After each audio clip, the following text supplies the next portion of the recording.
that shall come under our deliberation in so just and faithful a manner as to preserve your honor and glory, and to advance the peace, prosperity, and welfare of these islands and of those whose interest you have committed to our charge. And this we beg in the name of Jesus Christ. Amen. May the grace of our Lord Jesus Christ and the love of God and the fellowship of the Holy Spirit be with us all evermore. Amen. Senators, we will now have a moment of silence. And this is a moment of silence for former government Senator Leslie Robinson and the former independent Senator Joseph Charles Henry Johnson, who served in the Senate. He was an independent senator, by the way, and he served in the Senate for 5 years and who has died last week on the 22nd of November. So we'll have a moment of silence and have a minute.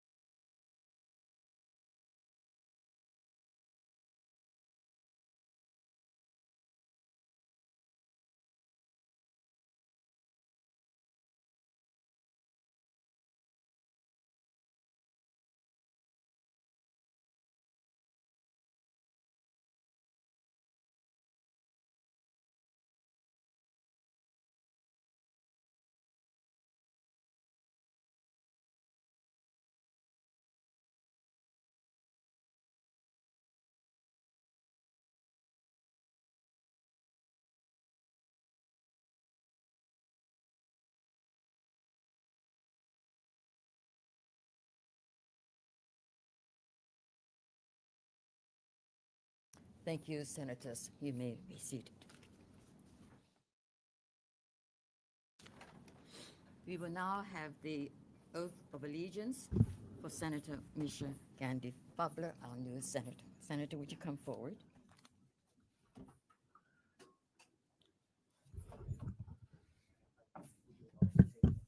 Yes, absolutely. And you will do the affirmation? Sure. Yes. You can read that and then sign. Yes. Okay. I, Misha Gandhi Fubler, do solemnly and sincerely affirm and declare that I will be faithful and bear true allegiance to His Majesty King Charles III, his heirs and successors, according to law.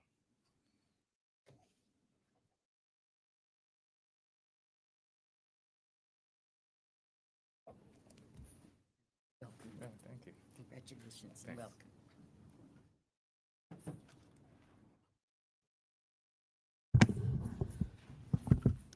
We will now have the confirmation of the minutes of the 8th of November, 2024, and I'll call on Vice President Kieran Bell to do so. Madam President, I move that the minutes of the meeting of Friday, 8th of November, 2024 be taken as read. Is there any objection to that motion? No objection. Madam President, I move that the minutes of Friday, the 8th of November, 2024 be confirmed. Is there any objection to that motion? No objection. The minutes are confirmed. Thank you, Senator Kieran Bell. Item number 3, messages. Mrs. Beal. There are no messages, Madam President. Thank you. Item number 4, reports of committees. There are none. Item number 5, announcements. Before I open the floor, I would just like to make an announcement. I wish to announce that I have received, for the information of for the Senate, the Auditor General's follow-up or previously issued recommendations from selected government-related entities. Special report dated November 2024, which has been submitted in accordance with Section 1013 of the Bermuda Constitution Order 1968 and Section 10 of the Audit Act 1990. I will call on Minister Darrell, who also has an announcement. Minister Darrell, when you're ready, you can make your announcement. Thank you, Madam President. Madam President, I hereby present for the information of Senate the Bermuda Tourism Authority 2023 Year in Review. And senators may access copies of the report on their tablets and or the parliamentary website. Thank you. And I believe you have a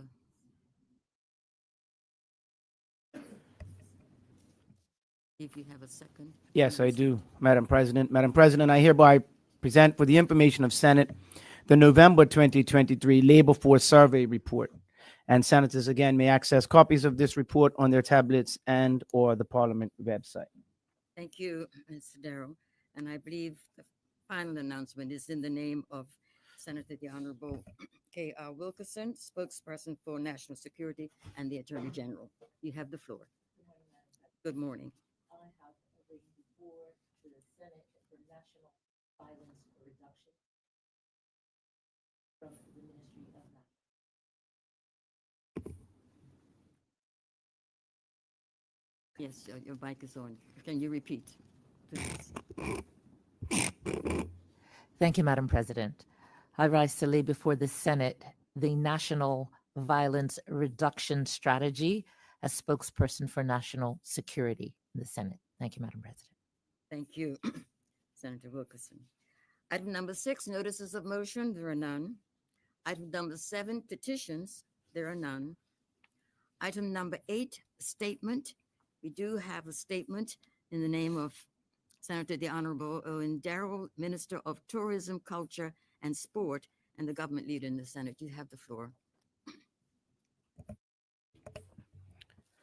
Thank you, Madam President. Madam President, this morning, my statement is going to be an update on the national sport policy. Madam President, sport plays a crucial role in fostering community development, unity, and national pride. The national sport policy, Sport Matters 2022 to 2027, has served as a guiding framework for the Ministry of Tourism, Culture, and Sport for the past 2 years, with a mission that is both aspirational and transformative.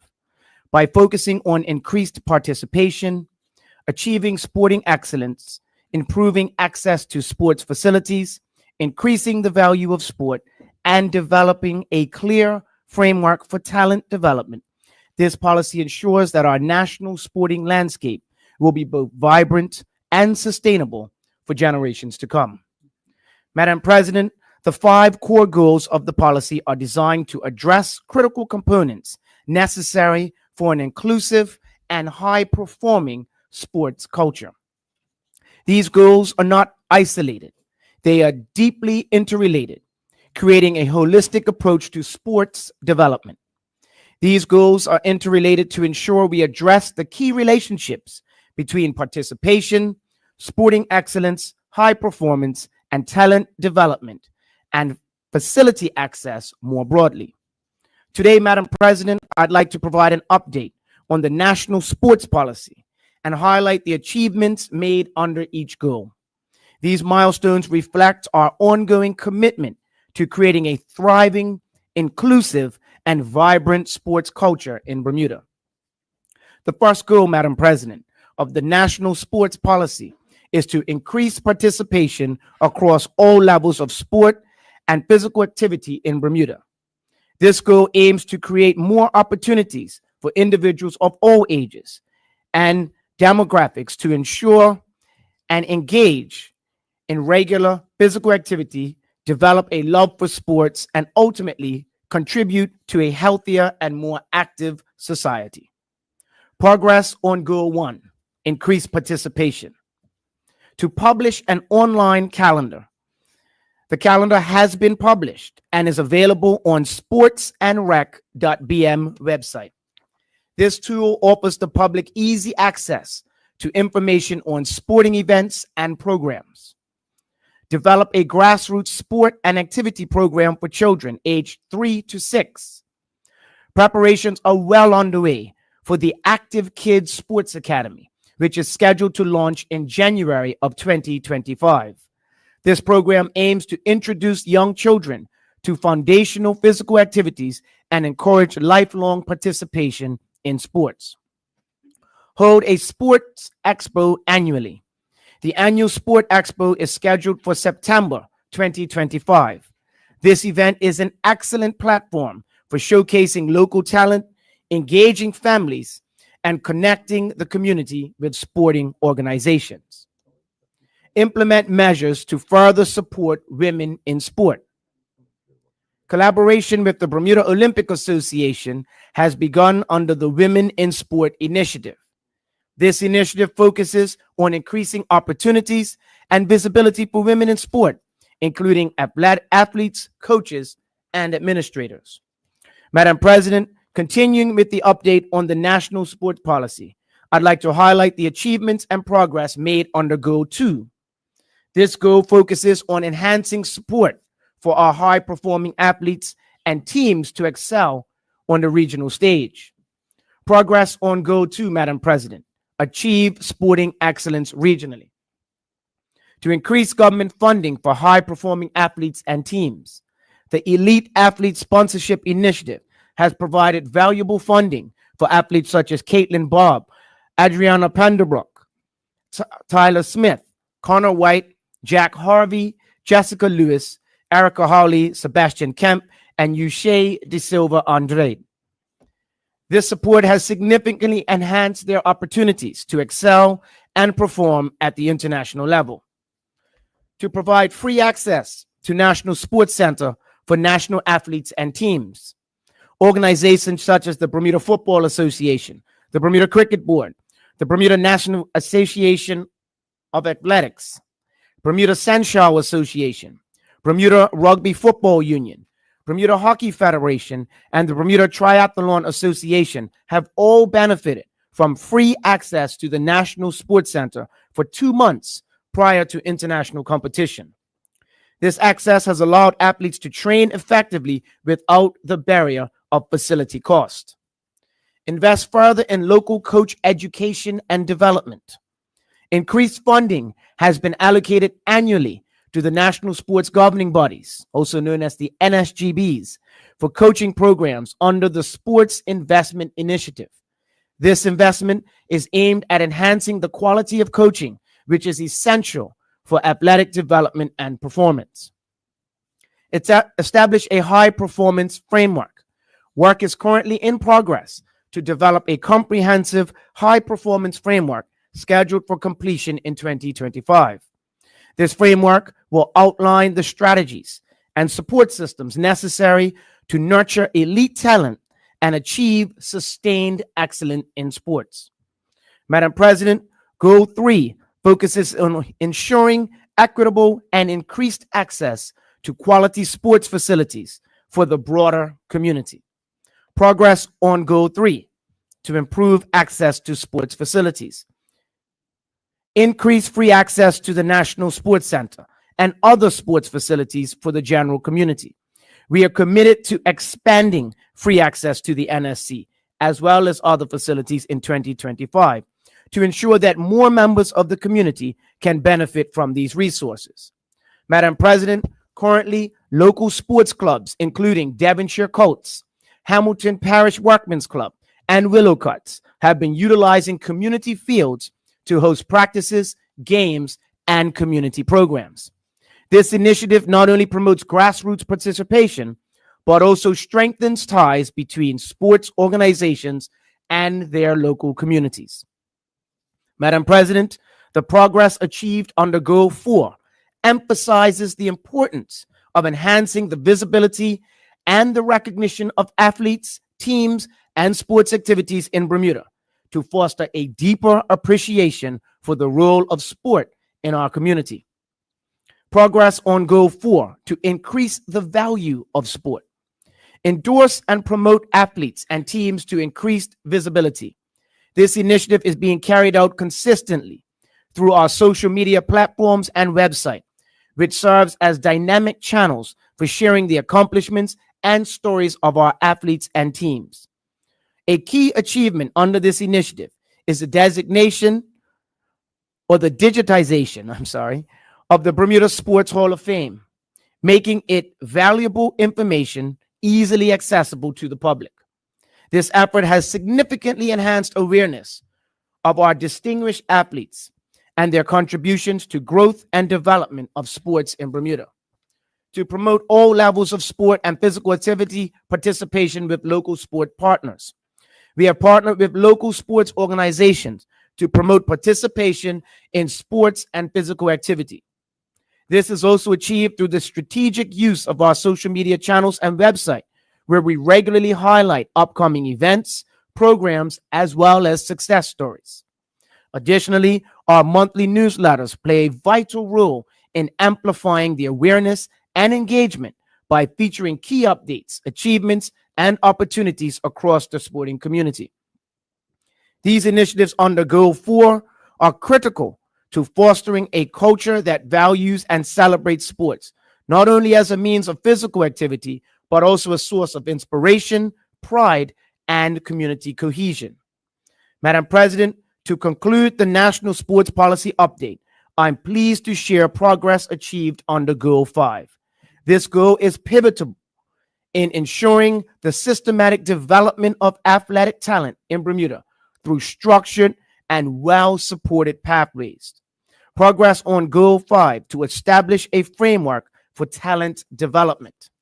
To ensure all sports governing bodies, that's the National Sports Governing Bodies, NSGBs, are educated on the long-term athletic development plan. All NSGBs have participated in educational workshops covering all aspects of the long-term athletic development plan.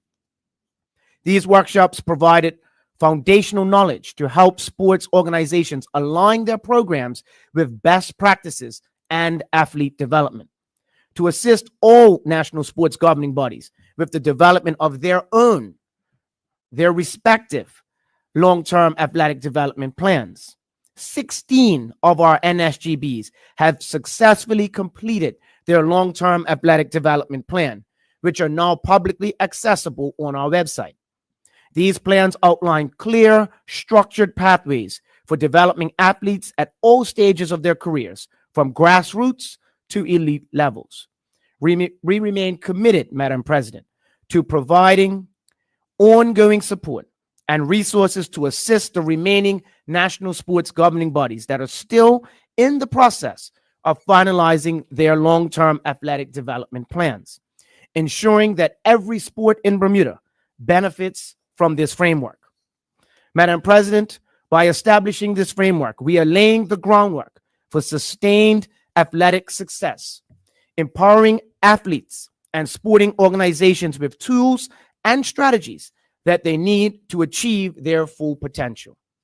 Madam President, together, these goals create a comprehensive strategy for addressing the interconnected aspects of participation, excellence, and infrastructure in sport. As the policy moves forward, it is essential that we continue to monitor progress and make adjustments where necessary to ensure that these objectives are met effectively and equitably. It is with these principles in mind, Madam President, that we look to further strengthen our national sports framework, empower our athletes, foster community engagement, and set a pathway for sustained international success. Thank you, Madam President. And thank you, Minister Darrell, for your statement. Item number 9, introduction of bills. There are none. Item number 10, first reading of public bills. Senators, the following public bill has been received from the Honorable House of Assembly and is now read for the first time. Its title is the Digital Asset Business Amendment Act 2024. And Senators, this bill will be taken up on our orders of the day. Item number 11, the first reading of private bills. There are none. Item number 12, question and question period. Senators, we will now entertain questions on the statement that has been delivered by Minister Darrell on National Sport Policy Update. Would any senator care to ask questions on this statement? Yes. Sorry, Senator Robin Tucker, Opposition Leader in the Senate, you have the floor. Thank you, Madam President. Good morning to you and Morning. to my Senate colleagues and to the listening audience. I have a question from the second page of the statement, and its bullet point, develop a grassroots sport and activity program for children ages 3 to 6. I'm wondering how that particular program will dovetail, I guess, with the gym programs that they're currently doing in the schools. And so that's my first question. So I'll wait for the response, or do you want me to just ask the second question because it is related? It is related. It is Yes, you related. certainly may. Okay, thank you. My second question is, with the national sports policy, and I do stand to be corrected. I believe that the schools no longer require gym programs right along up through high school. So, if that is correct, then I'm wondering if there is um, thought or consideration for changing that to ensure that there is consistency with this national sports policy and what we're doing in our schools, because it seems silly to me that we have a policy and yet we have a gap in high schools if that is the case. So I look forward to the minister's response. Thank you, Madam President. Doctor.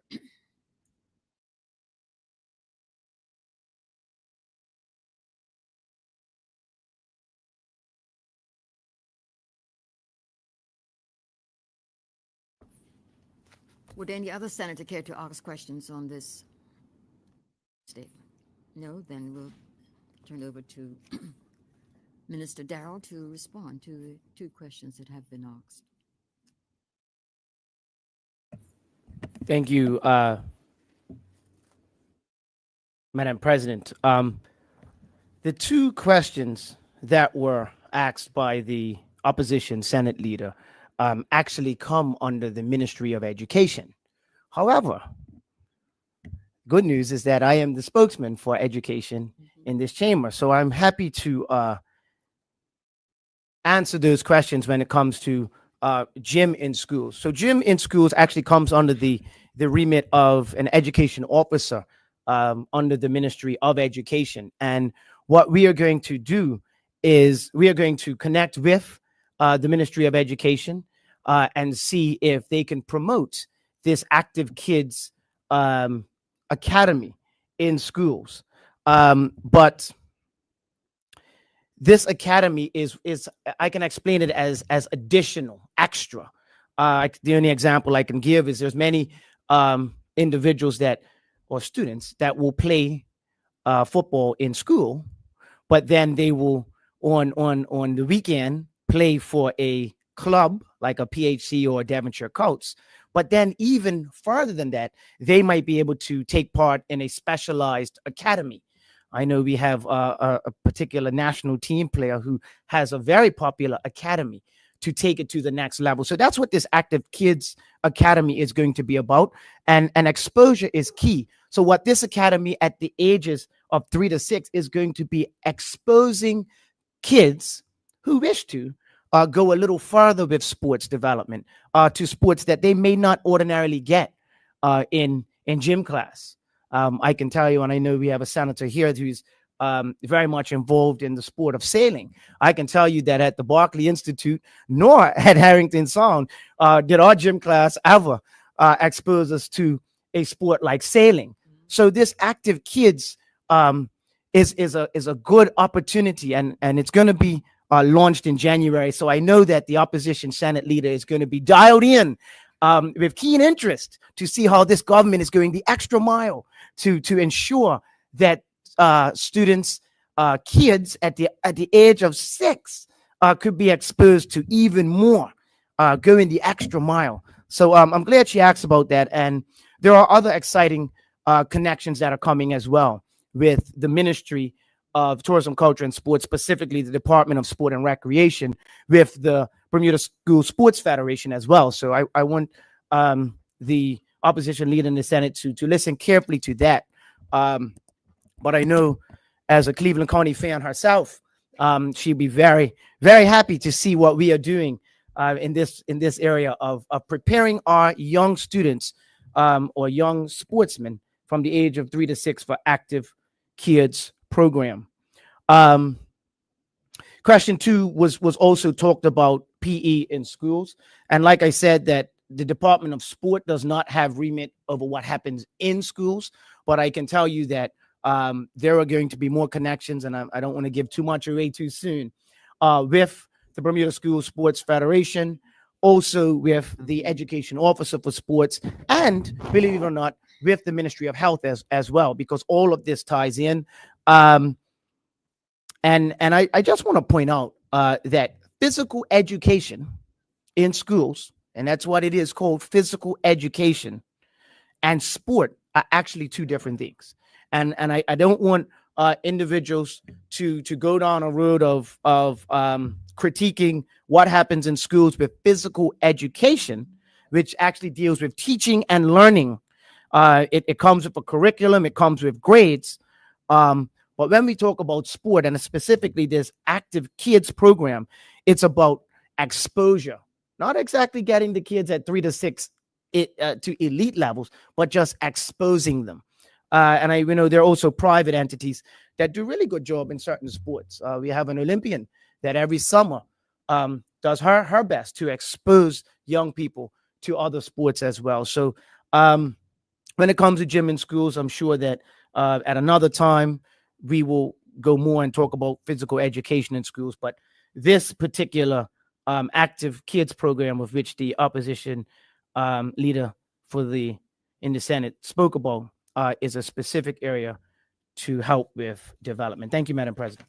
Thank you, Minister Darrell. Hearing no further questions, so we'll move on to item number 13. It's the orders of the day. And our first order of the day is consideration of the throne speech with which Her Excellency.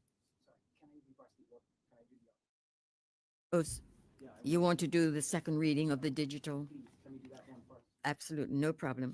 So, Senators, Minister Darrell has suggested that we do the second reading of the Digital Asset Business Amendment Act 2024, and that's in the name of Senator Ariana Hudson, the spokesperson for finance. Senator Hudson, you have the floor. Thank you, Madam President. Madam President, I move that the provisions of Standing Order 25 be granted so that I may proceed with the second reading of the Digital Asset Business Amendment Act 2024. Is there any objection to that motion? No objection. Thank you, Madam President. I move that the bill entitled the Digital Asset Business Amendment Act 2024 be now read a second time. Is there any objection to the second reading? No objection. Thank you, Madam President. I am pleased to present the Digital Asset Business Amendment Act 2024 to this honorable House. This bill seeks to amend the Digital Asset Business Act 2018 to allow for the payment of a fee to members of the Appeals Tribunal constituted pursuant to the Act. Madam President, as honorable members would be aware, usual practice is to remunerate members to sit on appeal panel tribunals. This bill seeks to align the tribunal remuneration and allowances with the arrangements in place for the tribunal established under the Insurance Act 1978 and the tribunals under the other acts amended by the Appeals Tribunals Miscellaneous Act 2017. Madam President, while honorable members will be aware of the importance of the Digital Asset Business Act, it is vital for its ongoing credibility that an effective appeals process is in place, and this bill seeks to support this aim. Accordingly, Madam President, the bill will make the following amendment. The Digital Asset Business Act will be amended to allow for payment to the members of the tribunal such remuneration and allowances as the minister may determine, after consultation with the Minister of Finance when another minister has been appointed to administer this act. Madam President, while today's bill is not a landmark change, honorable members will recognize the value of a robust appeals process to support the continued growth in our digital asset business sector. And because I had a conversation with Senator Dekuto, I just thought it would be helpful to highlight the fee structure that will now exist. And so the chairman should be entitled to receive the sum of $350 an hour. The deputy chairman shall be entitled to receive the sum of $250 an hour. And all other members of the appeal tribunal will be entitled to receive the sum of $50 an hour for their attendance at tribunal meetings. Thank you, Madam President. Thank you, Senator Hudson. Would any senator care to speak on this bill? Senator Dr. Dekuto, you have the floor. Thank you, Madam President, and thank you to the junior minister for the brief. Yes, we have no objections to this bill. We're glad to see that it makes this tribunal consistent with others. I note the fees. They perhaps may sound high to some, but I also note that in the act, I believe the members of the tribunal have to be attorneys. So I would probably submit that for most of the members of the tribunal, they are taking a significant fee cut to do this work. So that is what we have to say on that, and we support that. Thank you, Madam President. Thank you, Senator Kutu. Senator John White, you have the floor. Thank you, Madam President. I too support this bill. I just do have a question. In reading the Digital Asset Business Act, it referenced the tribunal as having 4 members, a chairman, deputy chairman, and 2 others. And the chairman, deputy chairman shall be barristers and attorneys for at least 7 years standing. So have those appointments been made? Senator Hudson.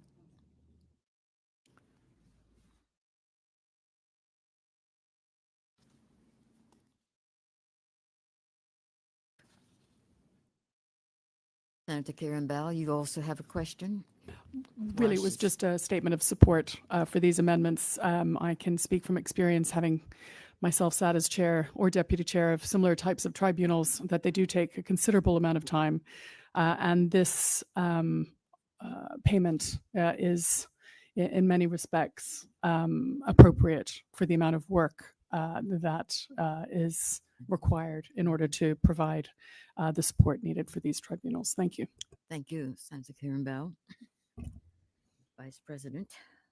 Madam President, I did just have a look online for the board appointments, and the current board will consist of Chairman, Mr. John Hindis, Deputy Chair, Mr. Craig Rothwell, Ms. Diana Kemp, Mr. Carl Meyer, Mr. Thomas E. Miller, and Mr. Philip Smith. Thank you, Junior Minister. No problem, Senator. Thank you. And so if there are no other Are there any questions, other questions? There are no other questions, so you can now move your bill. thank you, Madam President. I move that the bill entitled the Digital Asset Business Amendment Act 2024 be now read a second time. Is there any objection to the second reading? No objection. Thank you, Madam President. I move that Rule 26 be suspended in respect of this bill. Is there any objection to that motion? No objection.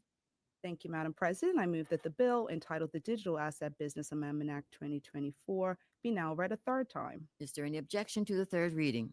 No objection. Thank you, Madam President. Then I move that the bill do now pass. It has been moved that the bill entitled the Digital Asset Business Amendment Act 2024 do now pass. Is there any objection to that motion? No objection. The bill is passed. Thank you, Senator Ariana Hudson and all senators. We'll now move back then to the first item on the orders of the day, and that's the consideration of the throne speech with which Her Excellency the Governor was pleased to open the present session of Parliament. Senator, the Honorable Owen Darrell, Government Leader in the Senate, you have the floor.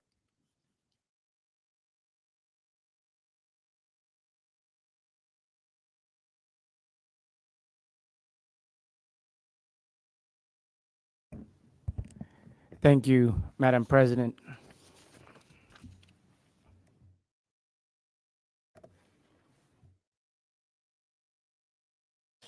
Madam President, I move that the Senate do now take under consideration the throne speech, which Her Excellency the Governor was pleased to open the present session to Parliament. Is there any objection to that motion? No objection. You may Thank continue. you, Madam President. I'll just start with a few opening remarks, and then I'll open it up, and I will give my main presentation at the end. But Madam President, the throne speech title, of which the Progressive Labor Party presented on Friday, November 8th, was a fairer Bermuda for all.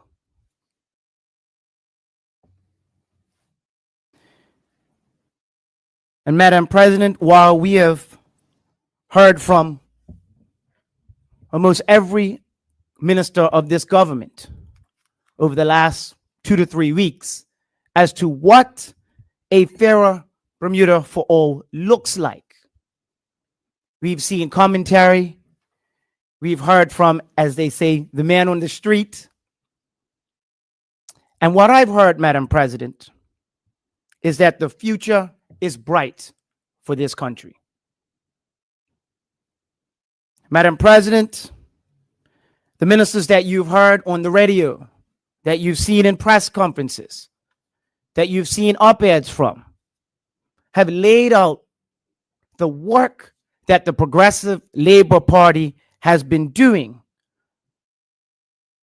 over the last 7+ years to provide a fairer Bermuda for all. And Madam President, on top of that, when we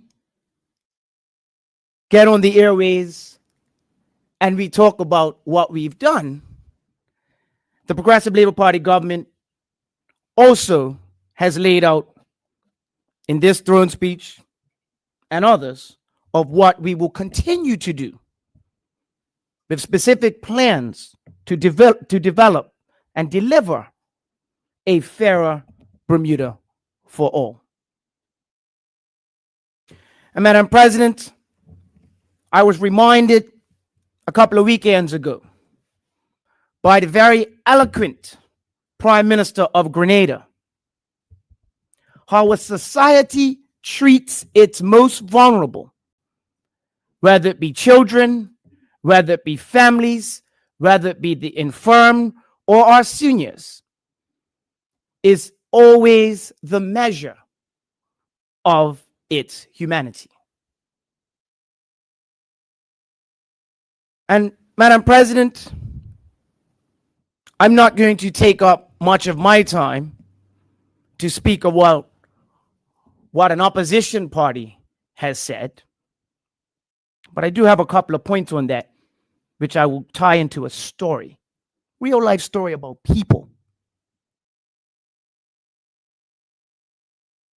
But when I turned on the radio for the reply from another place of the opposition, all I heard was a call for an election.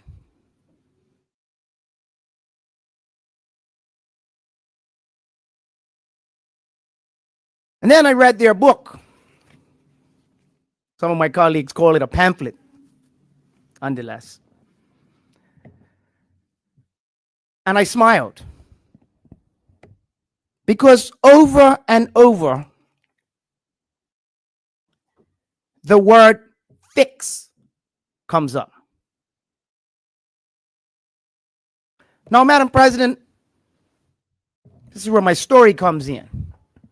I'm sure the Senate leader for the opposition would know this story well.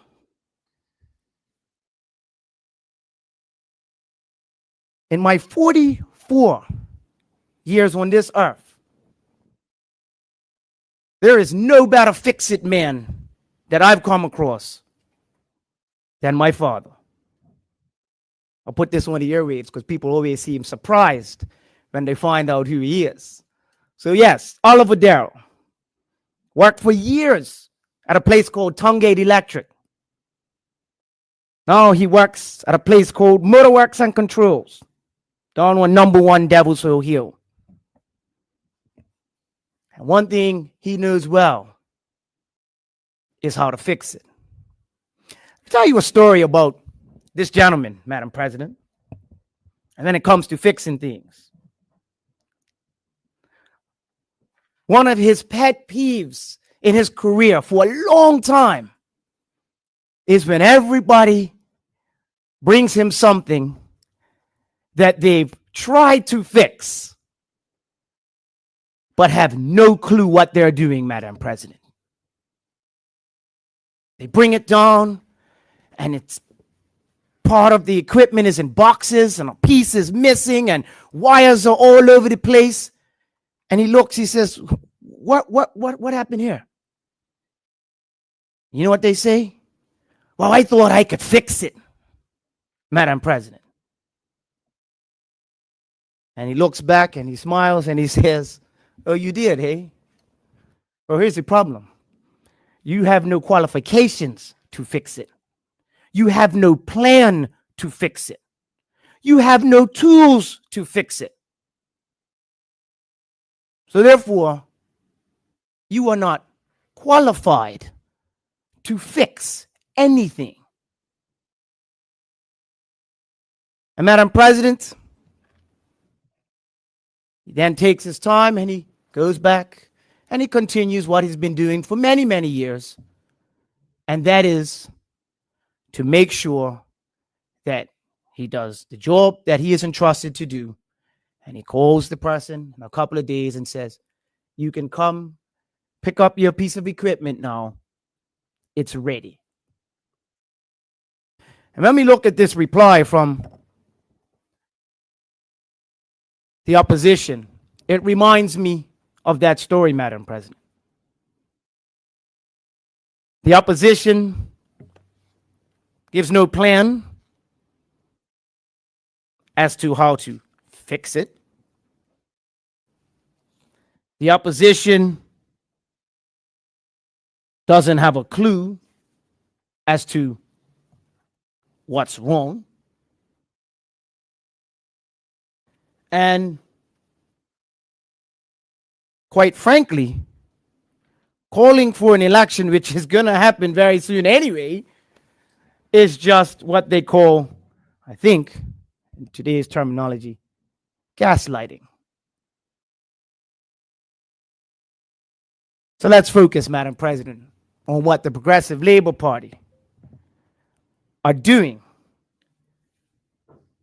to bring a fairer Bermuda for all. Let's start with our children and our families, Madam President. The Progressive Labor Party government has done a litany of things in this area. Child care assistance has been expanded, Madam President. I see the opposition making notes. They should know this stuff. Families making under $130,000 can now get help for paying for childcare. Let me go through my list. It's going to take a while because that's what happens when you've been building a fairer Bermuda for all, Madam President. The government has taken steps to address domestic violence. And I know you'll hear about this more in a presentation from my colleague. This includes support for the MARAC, a comprehensive approach to domestic violence in the community, and a partnership with the Office of the Director of Public Prosecutions and the judiciary to create a domestic violence court program. A cross-ministry team will work to help high-risk families, Madam President. This intensive family preservation team will provide basic life skill support, ensuring the welfare of families with children and stable housing, and they'll give them food and access to medical care. The government is continuing to work on education reform. 3 signature schools will be opened with specializations in, get this, tourism and educational services, exceptionalities. School transformation teams will be onboarded to develop parish primary schools in Sands and St. George's. The government will reintroduce youth substance abuse counseling, Madam President. The Department of National Drug Control will reinstitute the Bermuda Youth Counseling Services and address gaps in substance abuse treatment and counseling for adolescents. That's just one, Madam President, and that's our children and families. Then we move on to what the Progressive Labor Party government is doing to build a fairer Bermuda for all when it comes to our most vulnerable. This government increased financial assistance for seniors and persons with disabilities in rest or nursing homes. Just to pull it out and highlight it again, Madam President, we've heard about the financial assistance regulations that are going to be amended to provide personal allowance to individuals in rest or nursing homes. This is intended to enhance the dignity of this vulnerable population and to ease the burden of those families that are supporting them. History will recall, Madam President, I'm sure the opposition remember how they treated seniors on their way out of government the last time. So you can't talk about fixing stuff when, as Oliver Vadero would tell you, you may have been the one to break it.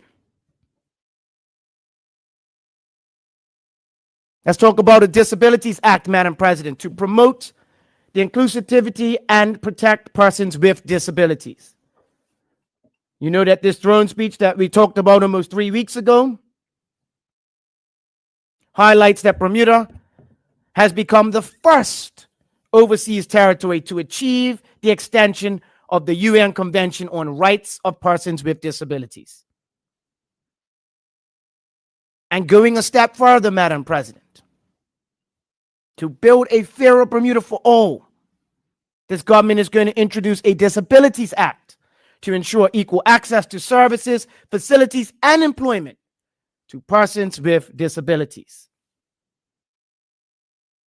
This act will complement the formal register of disabled persons, which was established last year. Just a reminder, while some will talk about fixing stuff and gaslight the public into what they want, our heads are down, Madam President. We are focused on delivering a fairer Bermuda for all. Let's talk about the intensive family preservation team to support high-risk families. Let's talk about the expansion of mental health initiatives. How we're going to focus on youth mental health to create a more inclusive and supportive environment for mental well-being in our community, Madam President. The reinstitution of the Bermuda Youth Counseling Service to address substance abuse. A comprehensive plan to end homelessness.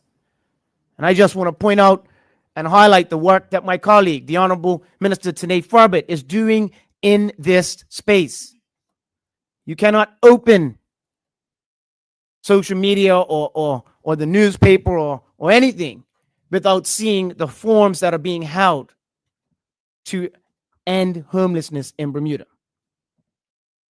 The government has completed a public consultation, and during this session, the legislature will review and support the final plan, which will involve a collaborative approach. And, Madam President, when we talk about what we are doing for the people, number 3 is what the Progressive Labor Party government has done and will continue to do for seniors. Seniors' pensions have been increased in line with the CPI.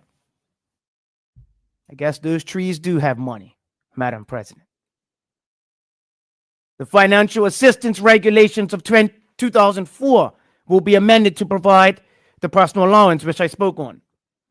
Legislation will be brought forward to eliminate the employer's portion of payroll tax.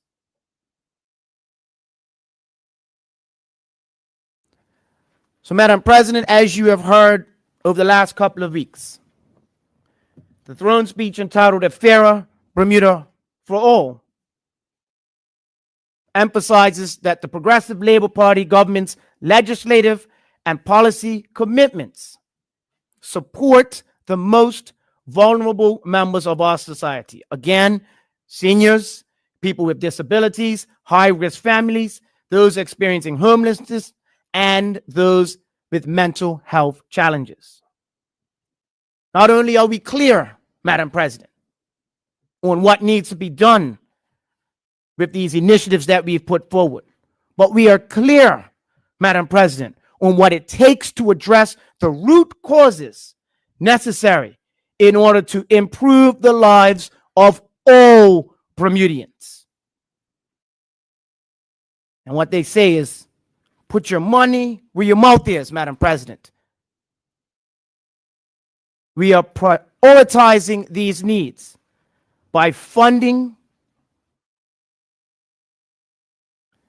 the needs of both those with our short-term agendas as well as our long-term agendas.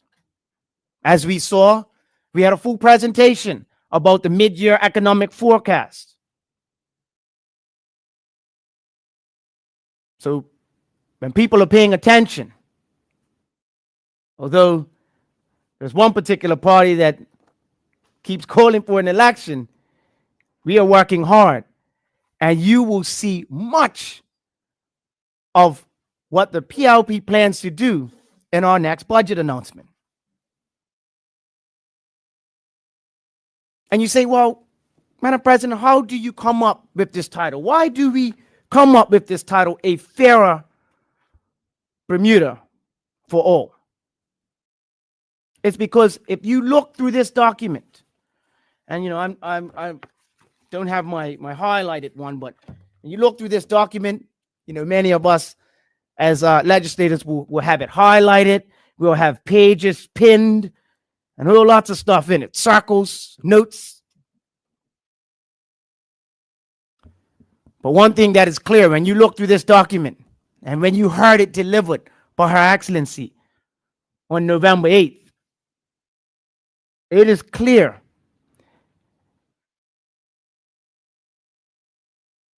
that the work and priorities of this PLP government are committed and have a clear vision of what a fairer Bermuda for all actually looks like. So I'll wrap up this where I started, and then you'll be excited, Opposition Senate Leader, to know that I'll come back later with some other interesting tidbits for you. But instead of responding to call an election, the gaslighting that is, they want it for their headline, my government colleagues and I are going to spend the next significant bit of time in this place telling you what we are doing now. We're not sitting around waiting for an election to be called. We're actually working on legislation. I sent a text message to somebody late last night, and I was expecting a response. And you know what the response was? I'm working. Talk to you later. That is because this Progressive Labor Party government is actively working on legislation. We're working on policy on behalf of, here we have it, the people of Bermuda.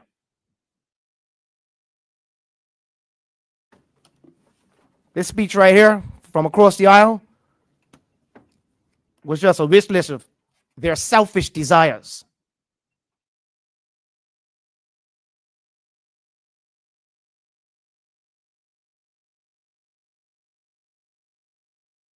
But the Progressive Labor Party government is focused on initiatives that address economic equity, social well-being, and access to opportunities, Madam President, for all Bermudians. Let's talk about tourism. A $560 million investment into this economy.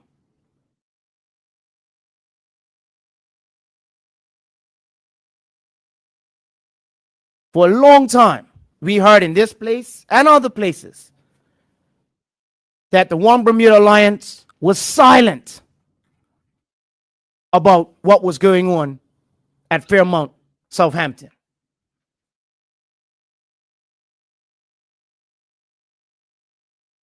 But I'll tell you this, you wouldn't know from this chamber or others that they actually supported the economic growth and the jobs that this project is going to bring for Bermudians. But you know, they say, right? I know Senator Robinson over there would know this. There's people that have receipts. You know what those are, Madam President? Pictures of the OBA sliding in quietly. They don't want nobody to see them. They were at that groundbreaking, a few of them. Exciting times. That's what creating a fairer Bermuda for all actually looks like. So, Madam President, while the One Bermuda Alliance spent most of their time in another place a couple of weeks ago gaslighting the public,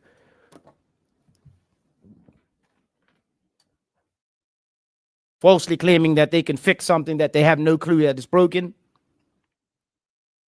we're going to spend our time today continuing to double down on the details of what success for the people of Bermuda looks like and what fairness for Bermudians look like. Thank you, Madam President.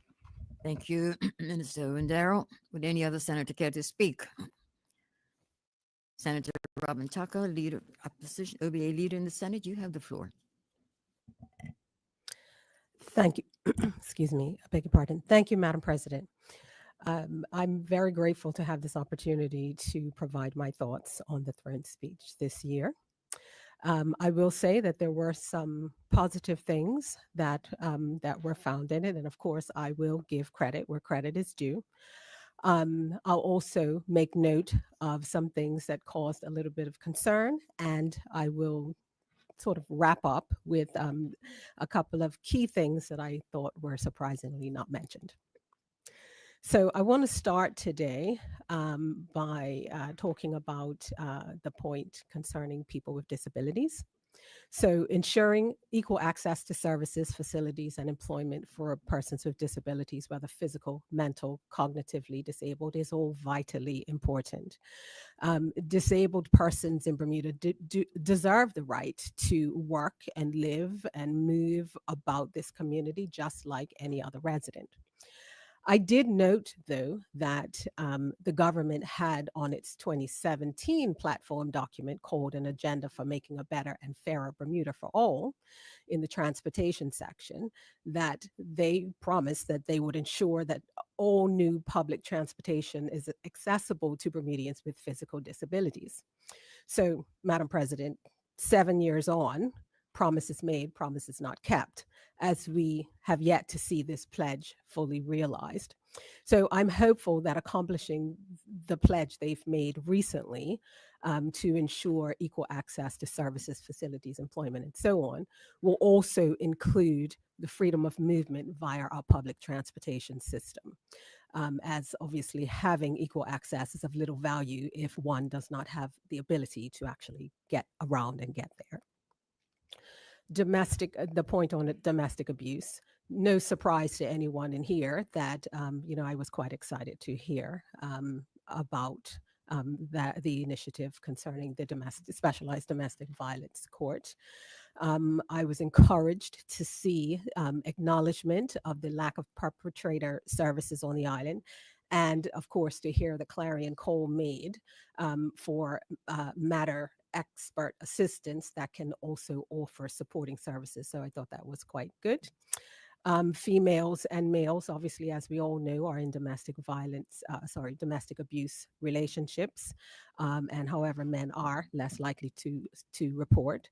And having perpetrator support for both males and females will be highly beneficial to helping to address this critical issue, as much attention is rightly given to victims, but also providing services to perpetrators will hopefully help to help all parties and play a role in breaking the cycle of domestic abuse.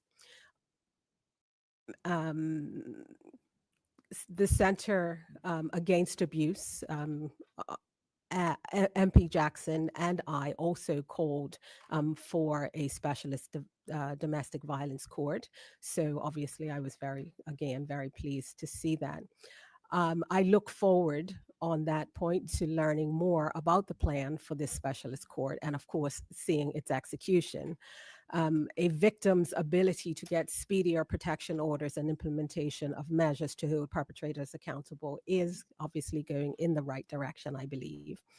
And taking action on this is great news. However, I will say that I am a bit concerned that critical support services that are going to be needed for this court, that they will be in place, as they will be instrumental in the court achieving it, in the court's ability to achieve its mission.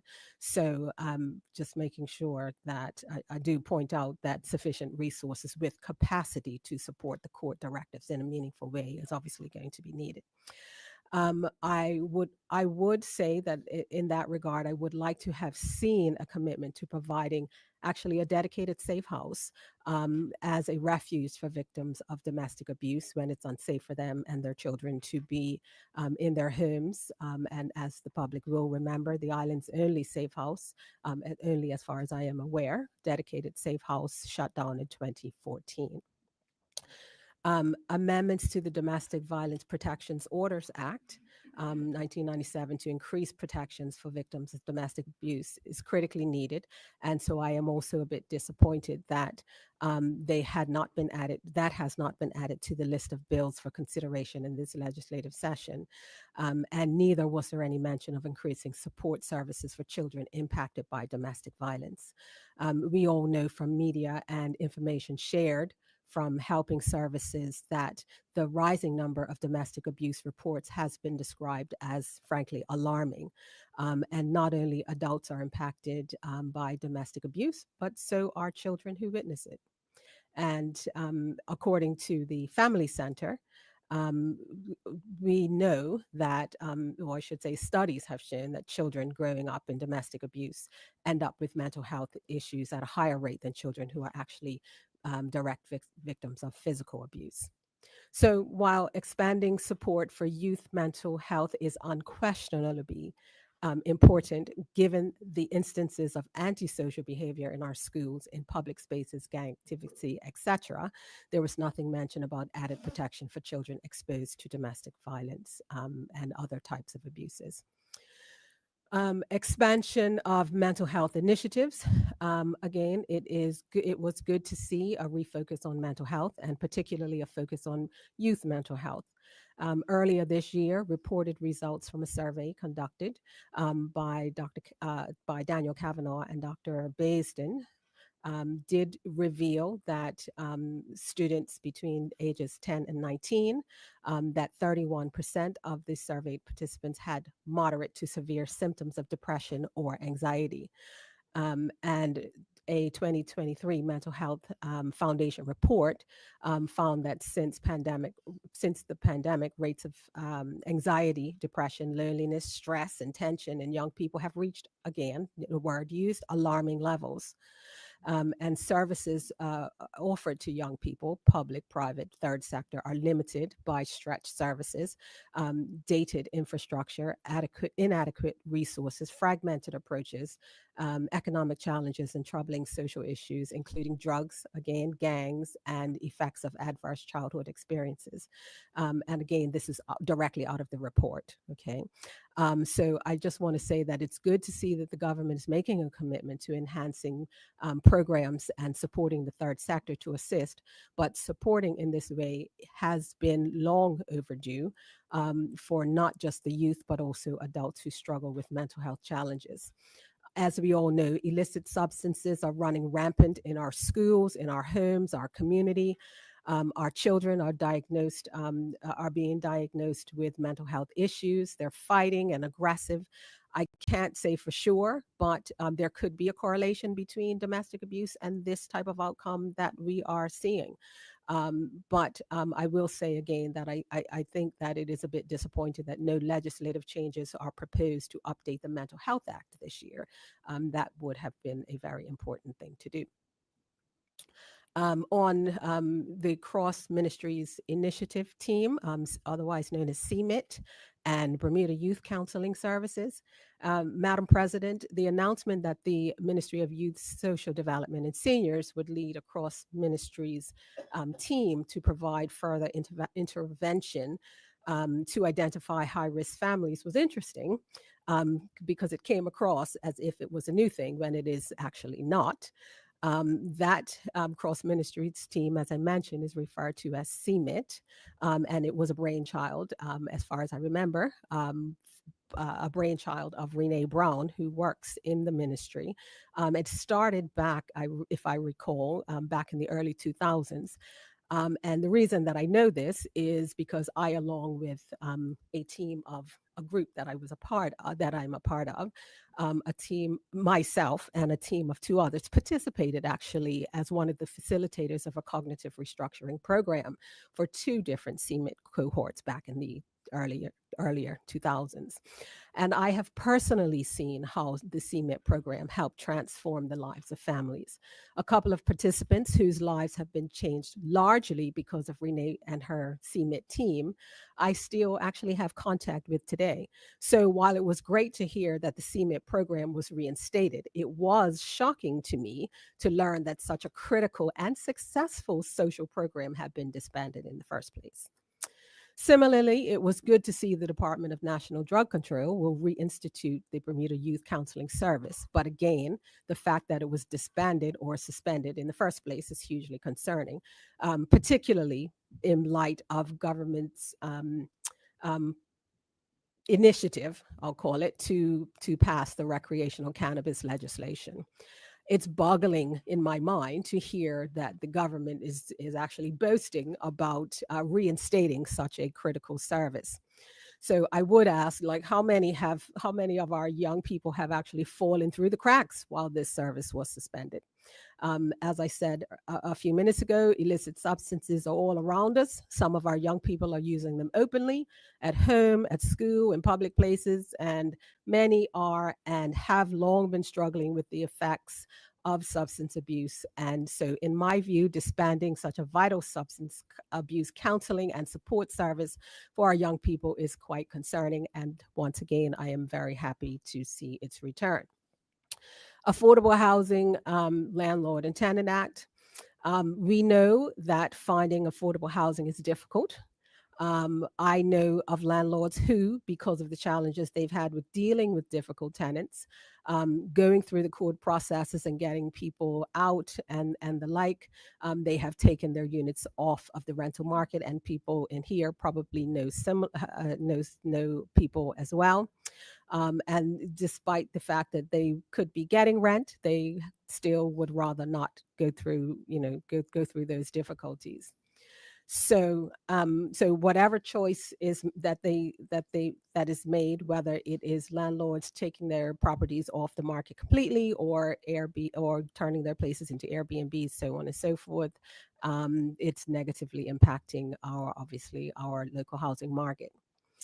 So while it's good to hear that government intends to update the Landlord and Tenant Act so both parties have adequate protection when one party doesn't meet its commitments, if the core reasons that landlords decide to stop renting their units is not acknowledged, addressed, and respected, then the status quo, unfortunately, will likely remain. So as has been heard previously, a solution that the OBA put forth in our platform to address the affordable housing issue is one solution, at least, is for the government to partner with private sector entities, extending leases on unused government properties, and enabling leaseholders and government residences to purchase their properties. On seniors, an amendment to the financial assistance legislation to award an additional $100 for personal care items. I am sure will not come to a surprise to the government Senate leader, Minister Darrell, that I think that while $100 is something, I don't think it goes far enough. Clearly, money can be found. We found $25 million and carved out some of that money to buy a new fleet of GP vehicles. I think we could do better for our seniors, frankly. I think that seniors are appreciative of the act of the Point of information, Madam President. Madam President. No, thank you. So I think Point of order, seniors, Madam President. What is your The point of the order, sir? the the opposition Senate leader is misleading the Senate. The vehicles of which she talked about, she knows very well, Madam President, has nothing to do with the $25 million investment that was made recently. Thank you, Madam President. Can I ask that thank you, they Madam retract that President. statement for Thank- misleading thank the you- Senate? Thank you, Madam President. The fact remains that we found money to get new government vehicles while we can give. Point of order, Madam President. The government, I am she happy, wishes- Madam sorry, President. I'm happy to say the One that it Bermuda didn't come out Alliance of this Senate, $25 Madam, million. I haven't raised my point of order. She's misleading the Senate, Madam President. That money of which she is speaking about, we debated in this House in February and March in the government budget. It was budgeted for. So to mislead the Senate about finding money for something she knows very well is not in the 25 million of social programs is out of order, Madam President. Thank you. Thank you, Madam President. I did just acknowledge that, but we still found money to buy $500,000 to buy new cars. So I think seniors are appreciative of the addition of the additional funds, as some will obviously see it as something that's better than nothing. But in my view, again, I think that that we should seriously be doing better. Some people who do not understand the gravity of the situation many of our seniors are in. I actually spoke to one of the helping agencies recently and was told that the three most critical things that seniors are requesting from them is laundry detergent, paper towel, and toilet paper, because the cost of them is so expensive that these are the three key items that they need. So please don't talk to me about $100, because I believe we can do better. Seniors and the hospital. There was no mention of addressing the issue of the elderly being left at the hospital, or the fiasco resulting in people lying in beds in the emergency department. Why can't one of our no longer used schools or dilapidated government buildings be transformed into an affordable nursing home or an orphanage for children? And we could put a few housing units for staff, and it be created so some of those things can come from our schools that are no longer used. Why I would have liked to have seen additional support, acknowledgement support given for family caregivers, so that they're better positioned to house and care for their elderly relatives. I didn't, frankly, think that I would be living in a Bermuda where visits to the emergency room you could see people lined up in the hallway waiting to be seen. And sadly, this has become our norm, and frankly, it's unacceptable. I also wanted to talk about issues of unused buildings. Seniors and the Office of the Public Guardian. I mentioned in my throne speech last year, the reports of elder abuse had increased by 33% from 3 years. From 3 years ago. And owing to the increase of the aging population, the Department of Aging and Disability Services expected that number to grow. Financial exploitation and physical and psychological abuse were the most reported. And given this information, where are the additional legislation and specialized resources to provide that added protections for them? The government talks about cherishing seniors, which I am not questioning at all. And so before the Senate leader jumps up, I am not questioning that. Again, I am just saying that dedicated services I would like to see more of. The Office of the Public Guardian announced in the 2020 throne speech. You see, Madam President, the government has made political hay about the OBA's 8-page platform, which sets out things that we will realistically accomplish, ensuring that we will actually follow through with the things that we say and not make promises we can't keep, or make knowing from the outset that we won't keep. It's not a 31 page of promises that we know from the start that we are setting people's expectations for votes, but knowing some of those promises won't be kept. The government, in its 2020 throne speech, said that they would establish an Office of the Public Guardian to provide independent services and support for seniors, children, and other vulnerable persons in circumstances where they are unable to make decisions for themselves in the management of their health, financial, or legal affairs. The public is aware that between April 2022 and March 2023, at least $60,000 was paid to a sitting MP for work done on this initiative. But it's been almost 5 years since the government's initial announcement, and yet we still don't have this critical office in place. Switching to emigration, I understand that an immigration survey has been or is being done, but plans for increasing the population in this year's throne speech, again, noticeably missing.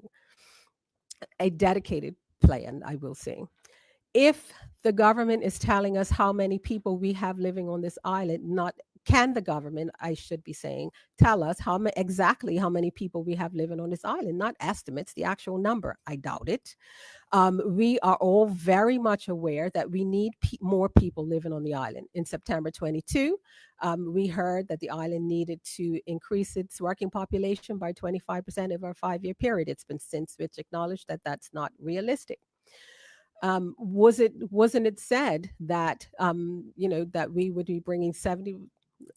Let me backtrack on that. I just want to just say, wasn't it said that 75% or a good portion of the labor that's going to be needed to work on the Fairmont Southampton Princess project will be coming from overseas?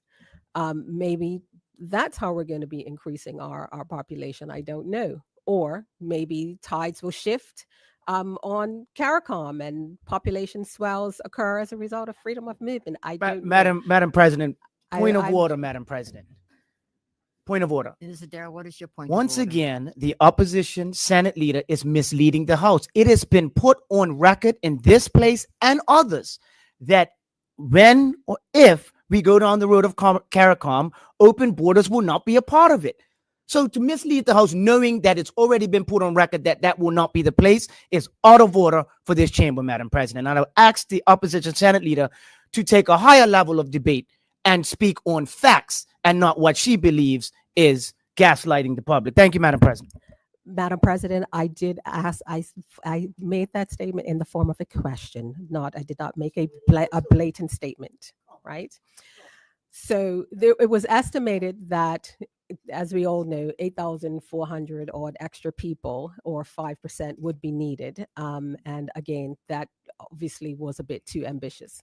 So this year's throne speech has a line on page 12 that says the government has implemented some significant immigration reform and has tabled proposals to ensure that Bermuda's population is sustainable into the future. Where will these people be coming from? We all know and are all aware that we won't get 8,000 extra people anytime soon to share the cost of living, the cost of healthcare, the cost of all the economic burdens that are more manageable to spread across larger numbers of people and will obviously make a positive impact on the economy. We must have valid and reliable data telling us exactly how many people have left and why. Years ago, before, everybody of a certain age will remember the days where you had to fill out the declaration, the departure form before you left. I'm not quite sure, again, why we no longer have that form, because obviously it would be low-hanging fruit and it would be easy to implement something now to start getting that information as people continue to leave or are making plans to leave. But I would like to know, where is the immigration data that the government promised in its 2018 speech from the throne, when they said they will collect, quote, they will collect immigration statistics to identify trends and gather a better understanding of the core reasons for Bermudians leaving our shores. That was page 20 of the 2018 speech from the throne. Again, promises made, promises not kept. In conclusion, Madam President, no matter what side of the political divide you're on, there's no denying that living in Bermuda is difficult. Most, if not most of us, know someone who's left because they feel they've just can't afford to stay. They have no viable opportunity to progress. They feel insecure given gang and criminal activity embedded in our society. The education system is unstable. Everyday costs are astronomical, and our infrastructure is, frankly, good portions of it are embarrassing. But for those of us who have decided to leave this country, because we have said leaving is not an option, we must hold the government to account and expect them. And I want to say, Madam President, I don't care what government it is, you have to hold the government to account and expect them to influence and create an environment of change, giving us assurance that the plans read out to us each year are taking us in a direction that will improve life for all of us in Bermuda. We are seeking, we are seeing some infrastructure improvements, new windfalls of cash miraculously found is being handed out to entities that we have long needed the Madam financial President, it's a support. point of order. I have to, Madam President. Once again, the One Bermuda Alliance Senate leader is speaking mistruths. It has been brought to this place and others. That money wasn't miraculously found. It was because of the government putting forth good fiscal responsibility. So it's not miraculously found. I'm glad that she'd like to highlight what a great job we are doing with the economy, but she's misleading the House with the, again, fluffy gaslighting language that she's trying to use. Thank you, Madam President. Thank you. That's our word of the day, gaslighting. Thank you. Thank you. Thank you. So, anyway, so continue. cash is being handed out to entities that have long needed the financial support, like candy handed out on Halloween, with the press, social media coverage, and photo ops to boot. An election is obviously coming. It's good news being spread everywhere, or so it seems. The government wants us to forget the discontented teachers, taxi drivers, farmers, fishermen, protests, the school rescoring debacle, the list goes on. An election is coming, as we all know, and this throne speech certainly seems to be an attempt to distract us from some of the realities of what many of us are experiencing day to day, being led by a government that has been in power for 22 of the last 26 years. The government's theme of its 2017 platform was an agenda for a better and fairer Bermuda.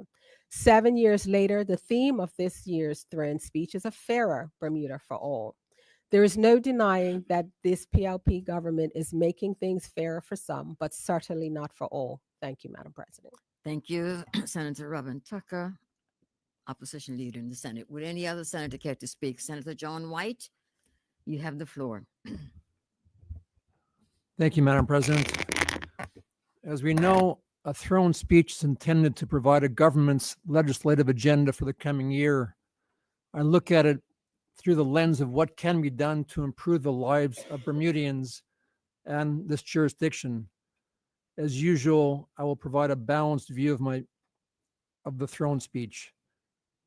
For starters, legislation created to supplement and keep up with the cost of living for Bermuda's seniors and those who qualify for financial assistance are legitimate and very appropriate and meaningful uses of legislation. I think the government has done a good job of assisting those people in our community who need their support.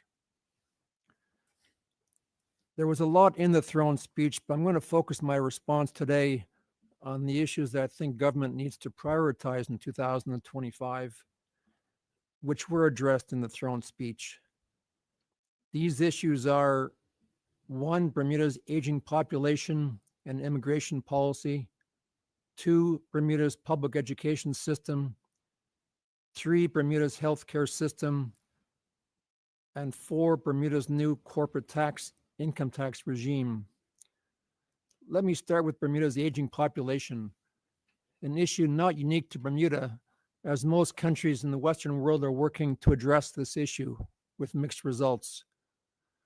While there are many ways to explain the criticality of this issue, I will use government's own old age dependency ratio, which is defined as the number of people aged 65 and over per 100 of working age.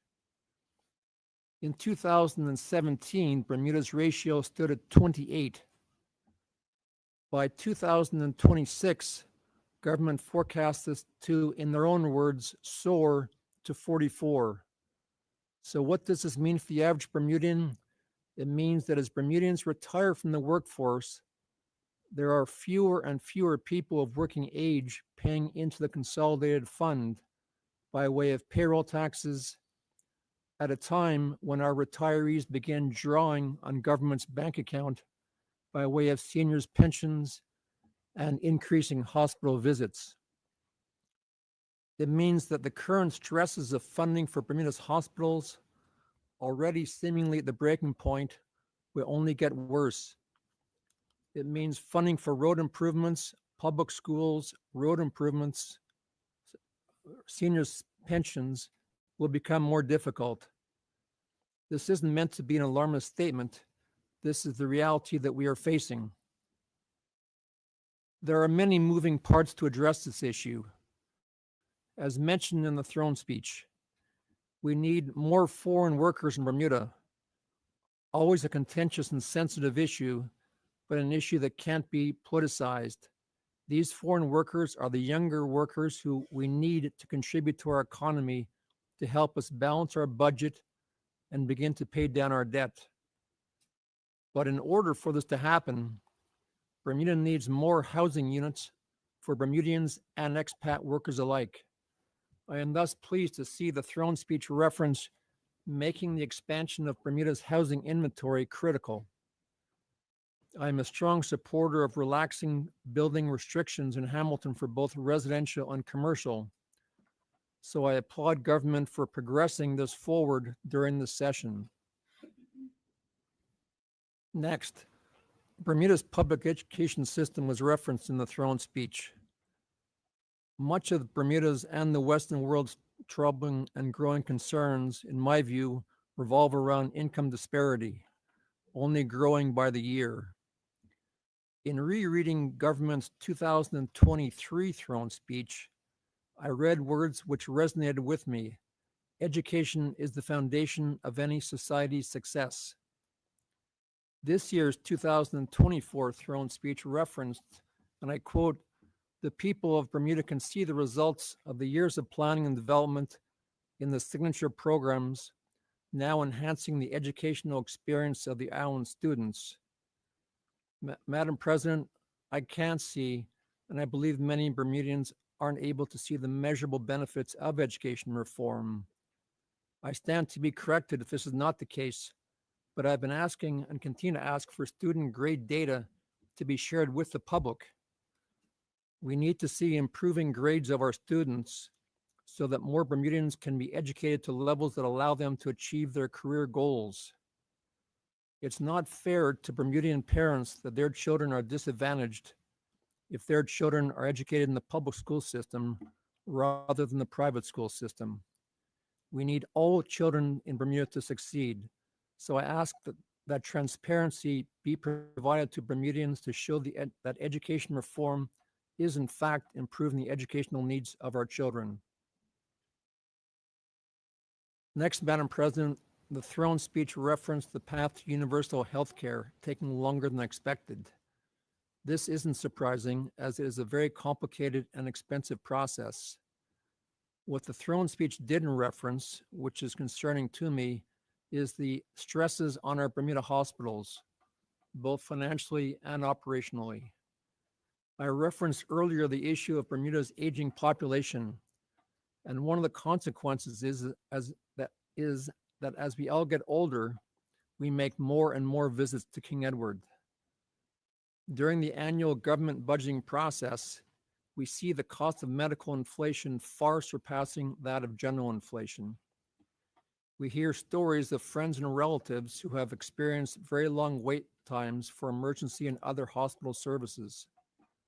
I don't know what the plans are for 2025, but I think that the omission to the recognition of the stresses on all aspects of medical coverage in Bermuda, whether the hospitals or government's path to universal health care, demands a higher level of urgency.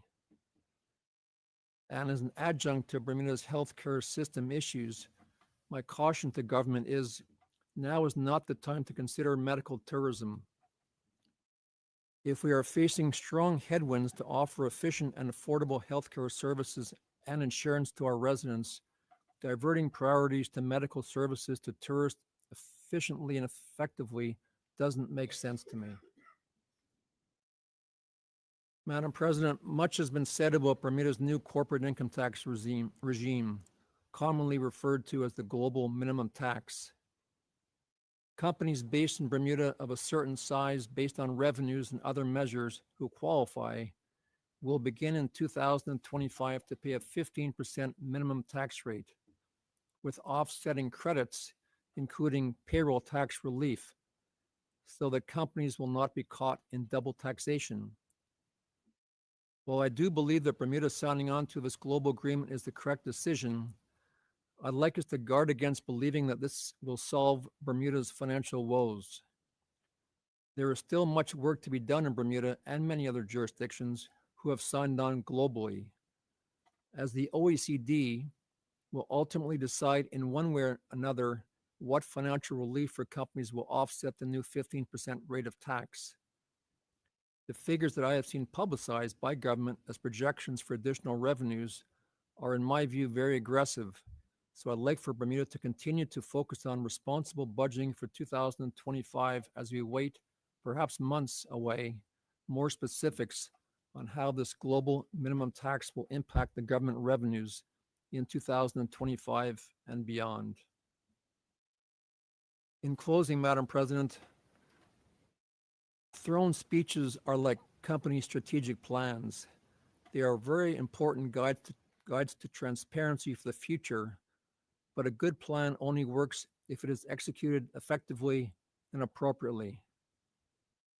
And while on the topic of execution, I'm getting more and more concerned with the lapses and deficiencies in the governance of this country. I have great respect for both the Office of the Auditor General and the CEO herself. I continue to read the reports and recommendations not properly addressed, some that go year after year.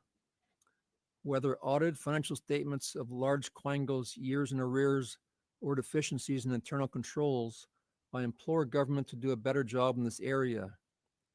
I am a staunch supporter of strong governance and believe that it is the role and responsibility of government to be a leader in this area. In preparing for my response today, I reread prior throne speeches, and the one delivered in September of 2017 resonated with me.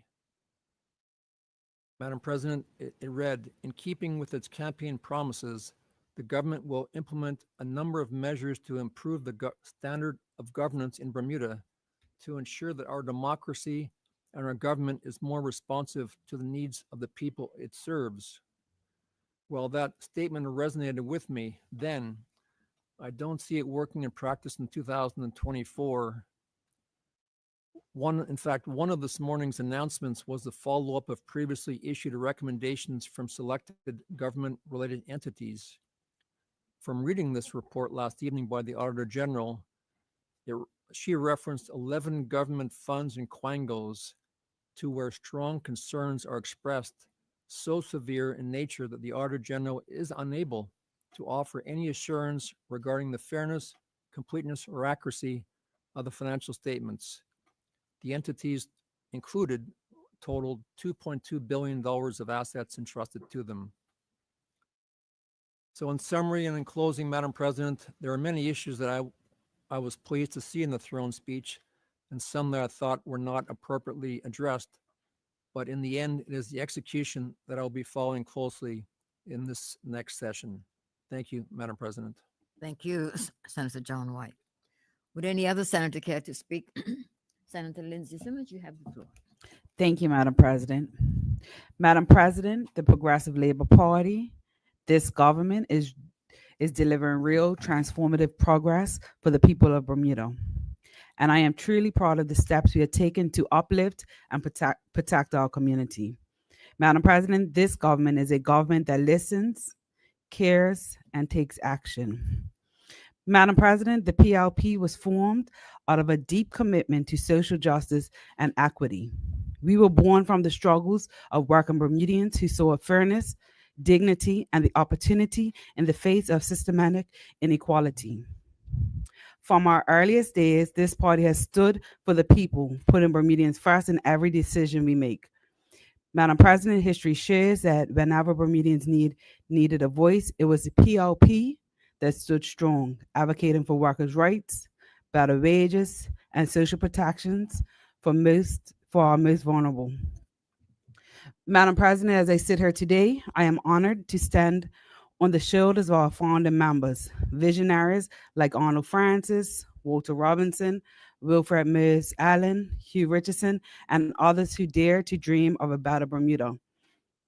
Their courage, foresight, and determination laid the groundwork for the progressive we continue to build upon today. Their fight for equity, justice, and opportunity inspires everything that we do as a government. Madam President, as I sit in this chamber, I cannot help but reflect on the rich history of this place. On this very piece of land, our national hero and Bermuda's first Black woman, Member of Parliament, and lawyer, the Honorable Lois Brown Evans, moved for the third and final time her law practice, now where we pass legislation. Her legacy as a trailblazer for justice and equality serves as a powerful reminder of why we do this work. She dedicated her life to serving the people of Bermuda, breaking barriers and championing the causes of those who have been marginalized for far too long. It is an immense privilege to carry forward her legacy in the work that we do today. Madam President, over the past 4 years, we have faced unprecedented challenges, including navigating Bermuda through a global pandemic, addressing economic uncertainty, and dealing with the rising costs of living. Yet through it all, the PLP has remained steadfast, determined, and focused on our core mission to improve the lives of Bermudians and to give a fair Bermuda for all. Madam President, despite the difficulties of the pandemic, this government delivered results. While other governments worldwide buckled under pressure, the PLP rose to the occasion. We implemented programs to protect jobs and ensure that our people can make ends meet, such as the unemployment benefit program. We strengthened healthcare systems, provided financial relief, and supported small businesses to keep our economy afloat. Madam President, during these 4 years, we did not just weather the storm, we laid the foundation for a stronger future. Madam President, we passed Bermuda's first ever minimum wage to ensure that all workers are paid fairly. We protected workers' gratuities and tips to stop businesses from profiting off of their labor. These steps reflect our commitment to equity and dignity in the workplace. Madam President, as the Junior Minister of Home Affairs, I am proud to be part of a government that is leading the charge on environmental protection and climate change.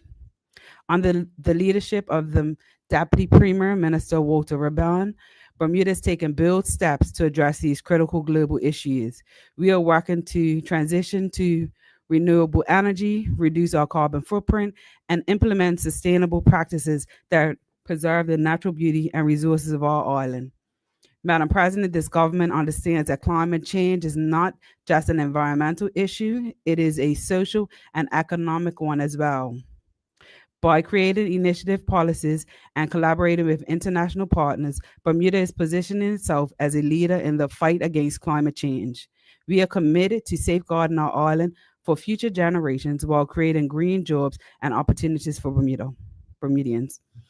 Madam President, one of our initiatives I am most proud of is the Independent Living Facility for children aging out of foster care. This government is committed to helping our young people, ensuring that no child or young adult is left behind. This facility provides crucial support and a safe, stable environment for these young Bermudians as they transition into adulthood. I must say, Madam President, as the president of the Foster Parent Association, I have seen firsthand the challenges faced by our children who age out of the foster care system. To now be a part of a government that has made this program a reality is deeply personal and incredibly meaningful to me. As a junior minister, I am honored to have contributed to this initiative, which ensures that our most vulnerable children are not forgotten. This is the kind of leadership that makes me proud to stand with the PLP, a leadership that puts people first, especially our youth. Madam President, this government made history by implementing Bermuda's first ever minimum wage, a landmark achievement in our ongoing efforts to ensure that no Bermudian is left behind. For too long, workers have been struggling to make ends meet, while wages lag behind the cost of living. The PLP is committed not only to this historic step, but also to increasing the minimum wage to ensure that it truly reflects the value of our workers' contributions. Madam President, as I said before, we've gone a step further to protect workers' gratuities and tips. In industries like hospitality, where gratuities are a significant part of income, this protection ensures that hard earned tips and gratuities go to the workers who deserve them, not to businesses profiting off their labor. As someone who works in the hospitality field, I am deeply grateful for these measures. They provide fairness and security for workers like my staff, safeguarding their livelihoods and ensuring their efforts are respected. This is the kind of leadership that understands the struggle of the average Bermudian and takes action to address them. Madam President, another initiative I hold closest to my heart is the implementation of the Domestic Violence Court. As a survivor of domestic violence myself, I know the pain and challenges that come with such experiences. I am deeply grateful to be a part of a government that recognizes the importance of supporting survivors and holding perpetrators accountable. This court is not just about punishment. It is about healing, justice, and ensuring that no Bermudian feels abandoned or unsafe. This is the kind of leadership that puts people first and demonstrates our unwavering commitment to building a fairer Bermuda for all, where everyone feels secure and valued. Madam President, we have made earning a piece of the rock a reality with this impactful program that we introduced, the Mortgage Guarantee Program. This program has made homeownership more accessible for Bermudians. This initiative is providing Bermudians with the opportunity to secure loans for their homes, offering stability, pride, and a strong future for their families. By guaranteeing mortgages, this government is breaking down barriers that previously kept hardworking Bermudians from owning property. This is not just about housing, it is about ensuring that Bermudians can invest in their future and begin building generational wealth. The response to this program has been overwhelmingly positive, and it is a shining example of how the PLP prioritizes the need of all people.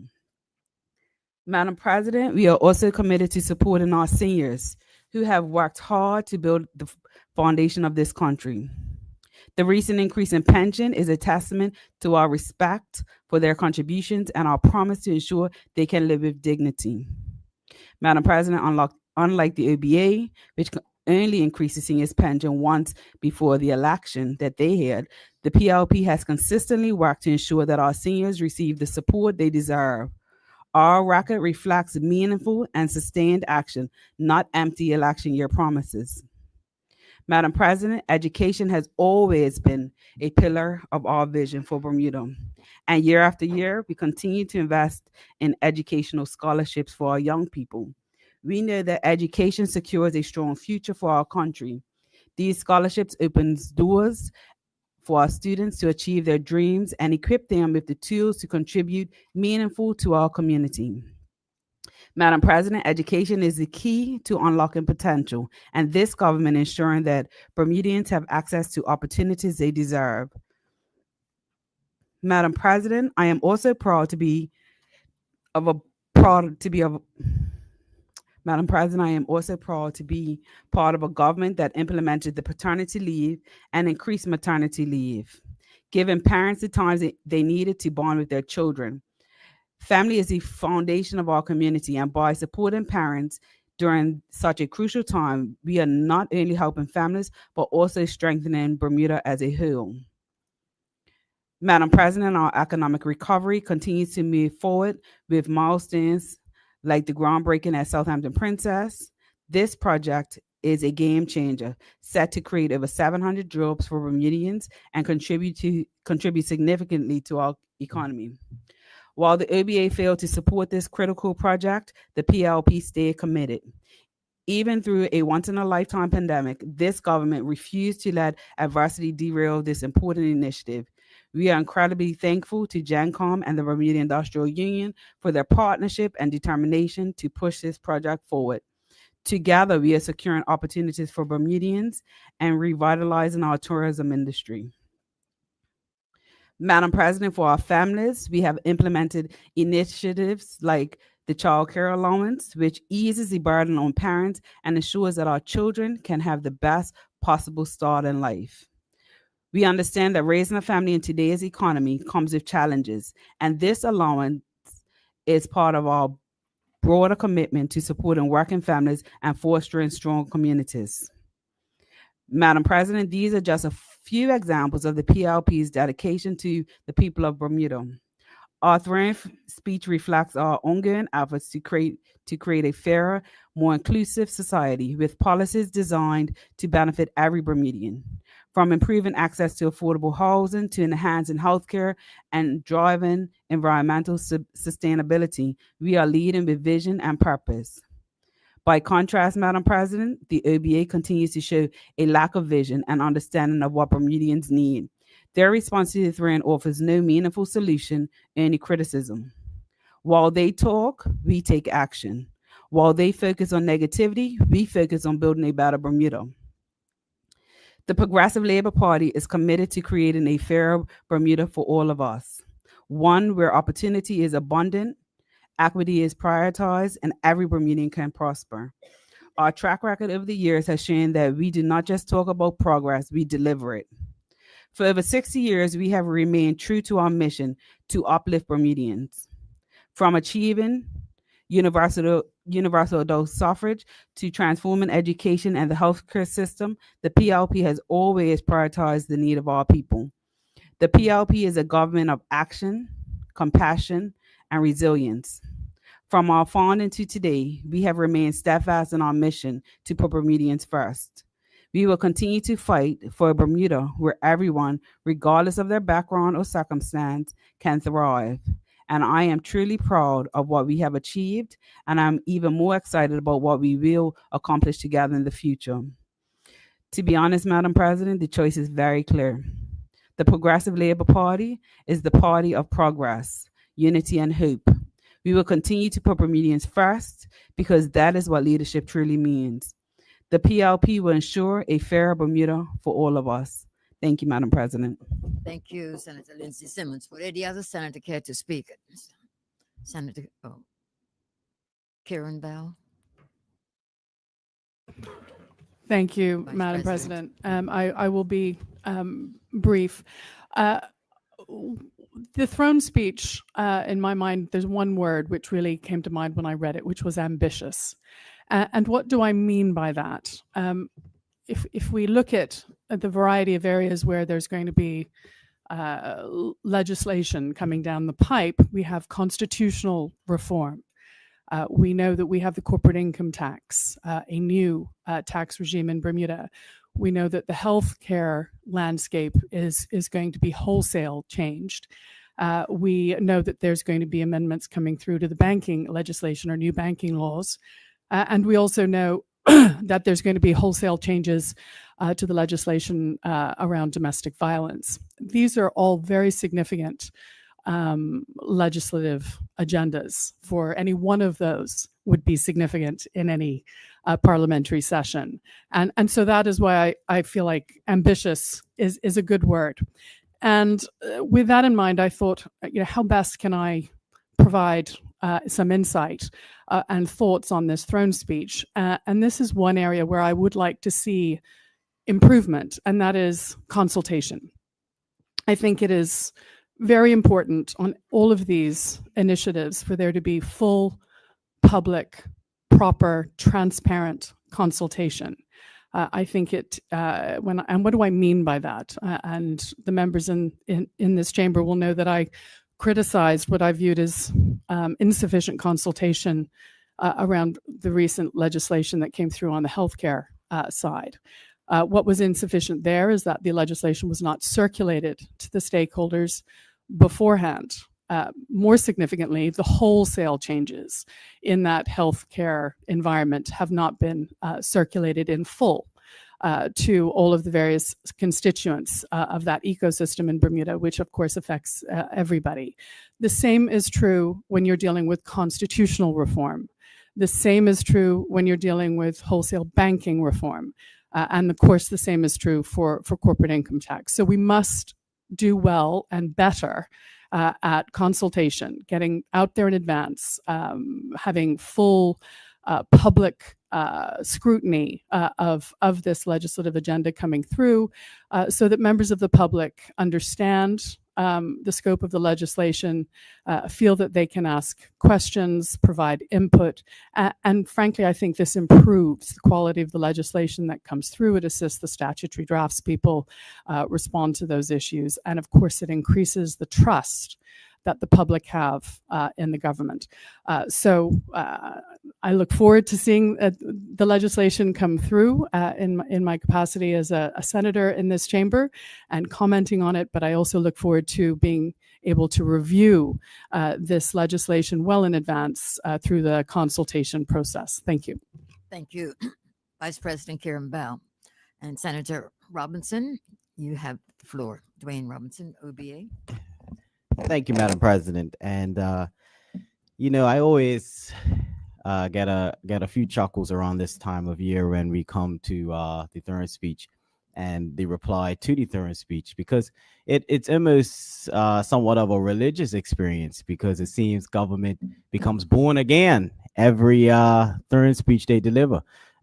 Promises that were made and not kept from past Thurn speech are washed away, and suddenly we're meant to somewhat forget promises such as the arbitration center, as vertical farm, and the list goes on, that the government comes forward with initiatives and every year tells us about the things they've done right in their opinion, and fails or omits, I should say, certain things that just simply didn't materialize or simply were underwhelming.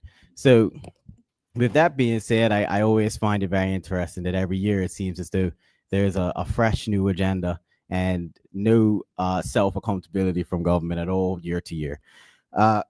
So really quickly, I'd like to just speak a little bit about some of the things that I did agree with or enjoy seeing in there, like digitizing TCD. I know that a lot of residents will read that and be very pleased to see that the government is taking the initiative to attempt to make that easier for residents when it comes to renewing your license and the like. And I know that has been something that many have complained about, so I know it'll be received quite well. The domestic violence court program as well. I'd like to also highlight my leader in the opposition, Robin Tucker, for calling for this particular initiative back in 2021. So we've had a long-standing support of it, and as we've all seen, these statistics are going in the wrong direction and are very alarming for, I'm sure, those of us on both sides of the chamber. So I look forward to seeing this materialize and hopefully in this legislative session, so that we can start to tackle that very real and growing issue within our community. I know that with this domestic violence statistics going up, we also know that a lot of these things are linked to substance abuse. So I would be looking forward to seeing a bit more stringent measures as to how we will tackle that growing issue in our society as well, of a lot of these being alcohol induced or other drug induced incidents that result in violence within the home. I also would like to lend my support for reviewing landlord and tenancy legislation, something that is within the OBA's platform as well.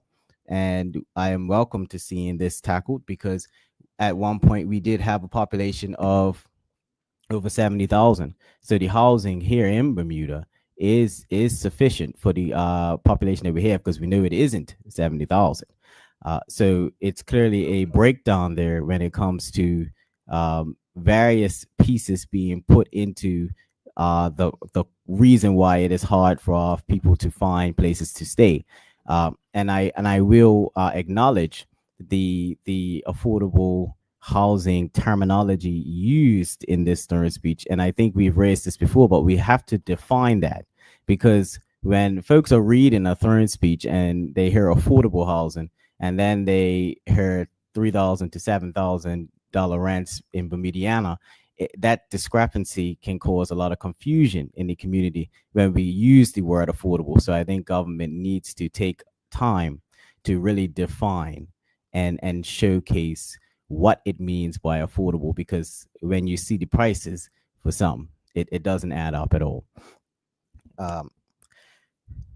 So I think that also moving into the Disabilities Act, I am fully in support of this act, and I feel as though the differently able Bermudians and those who are dealing with disabilities often feel overlooked, often feel ignored, and I feel Bermuda could benefit a lot, not just in mobility of those who are disabled, but this will also benefit seniors who may have mobility issues in their later years. And I also think it will benefit our tourism product, so that we can be more inclusive of our visitors and our residents to be able to get around and enjoy a lot of things in Bermuda that they may not be able to now due to restricted access or lack of inclusivity when it comes to being able to be mobile around the island. So I also wanted to be quite nuanced about the personal care allowance for seniors. I believe that every little bit helps.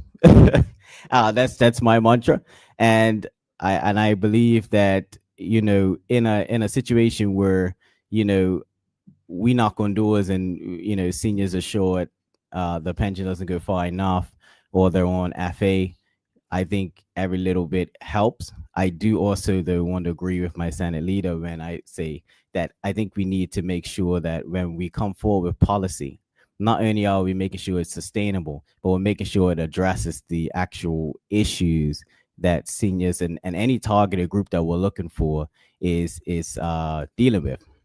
Because as we've seen, these policies and these financial aids are always welcomed by the community. I'm sure everybody supports, you know, social well-being and support for those in our communities that are not as well off or not able to sustain themselves. But we also realize that this is a cost. It is a legislative cost, and it is also, you know, we just have to look across the pond. Really, the UK Labour government had to redo or repeal their winter fuel allowance for seniors and make it means tested, because they discovered upon defeating the Tories in the last election that there's a multi-billion-dollar black hole in the finances. Because what happens is folks create these policy, and people govern from election cycle to election cycle, and we end up running into issues where that plays a part in the future generations and the future financial mobility of the country. And I feel as though when we look at these Stern speeches, that is often how the Progressive Labour Party governs, very much from cycle to cycle. And as we've seen, that has a cost, and that cost eventually catches up to us. So we have to also make sure that we have future generations when we sit in this chamber that will reap or will reap what we've sown here today. And if we're not going to take the systemic issues of why, you know, our seniors are struggling under this cost of living, i.e., you know, healthcare costs and the like, and we continue to push that can down the road, then we're going to have to come back every year and legislate an increase for that personal allowance, because these costs will continue to increase. So we need to also make sure that we're doing sound systemic fiscal policy and not just politically expedient policy that looks nice and is a great slogan, but when it hits the community, the community's outlook on life in Bermuda doesn't change, because they realize that it's not going to feel or tackle the issues that they're dealing with on a day-to-day. So we have to be careful about that. And just leading on to the fiscal black hole we saw in the UK for seniors, it leads me to something that I feel was not stringently addressed in the Stern speech, something that is the cornerstone and quite possibly the hugest adversity facing Bermuda, and that is our aging population. It's mentioned very briefly, and it's a throwaway of, well, it will be a plan to address that. But let's be quite honest. If that working population black hole isn't sorted, there is a population burst, that a population bubble burst that's coming, and that is in the folks that are 59 going 60 now, or that bracket that would be 65 in 5 years. We have a demographic issue that we downplay in Bermuda when it comes to governing, because when you see a government that has told you in one breath that Bermuda's working population is unsustainable, that we are heading towards a place where we will not have enough taxpayers to maintain the benefits of those who are retiring, to maintain the benefits of those who have retired, and to maintain the benefits of those that is heading towards retirement. You have one breath, that's what is being said. And then in the other breath, we have a surplus, we have additional to spend, we have all of this money that we are willing to put into various things. And then what's going to end up happening is, if we're not going to address immigration reform, if we're not going to address getting younger people here to have children, to increase that population, those things that are being given now, as we see across the pond, will be retracted in the future because they won't be sustainable.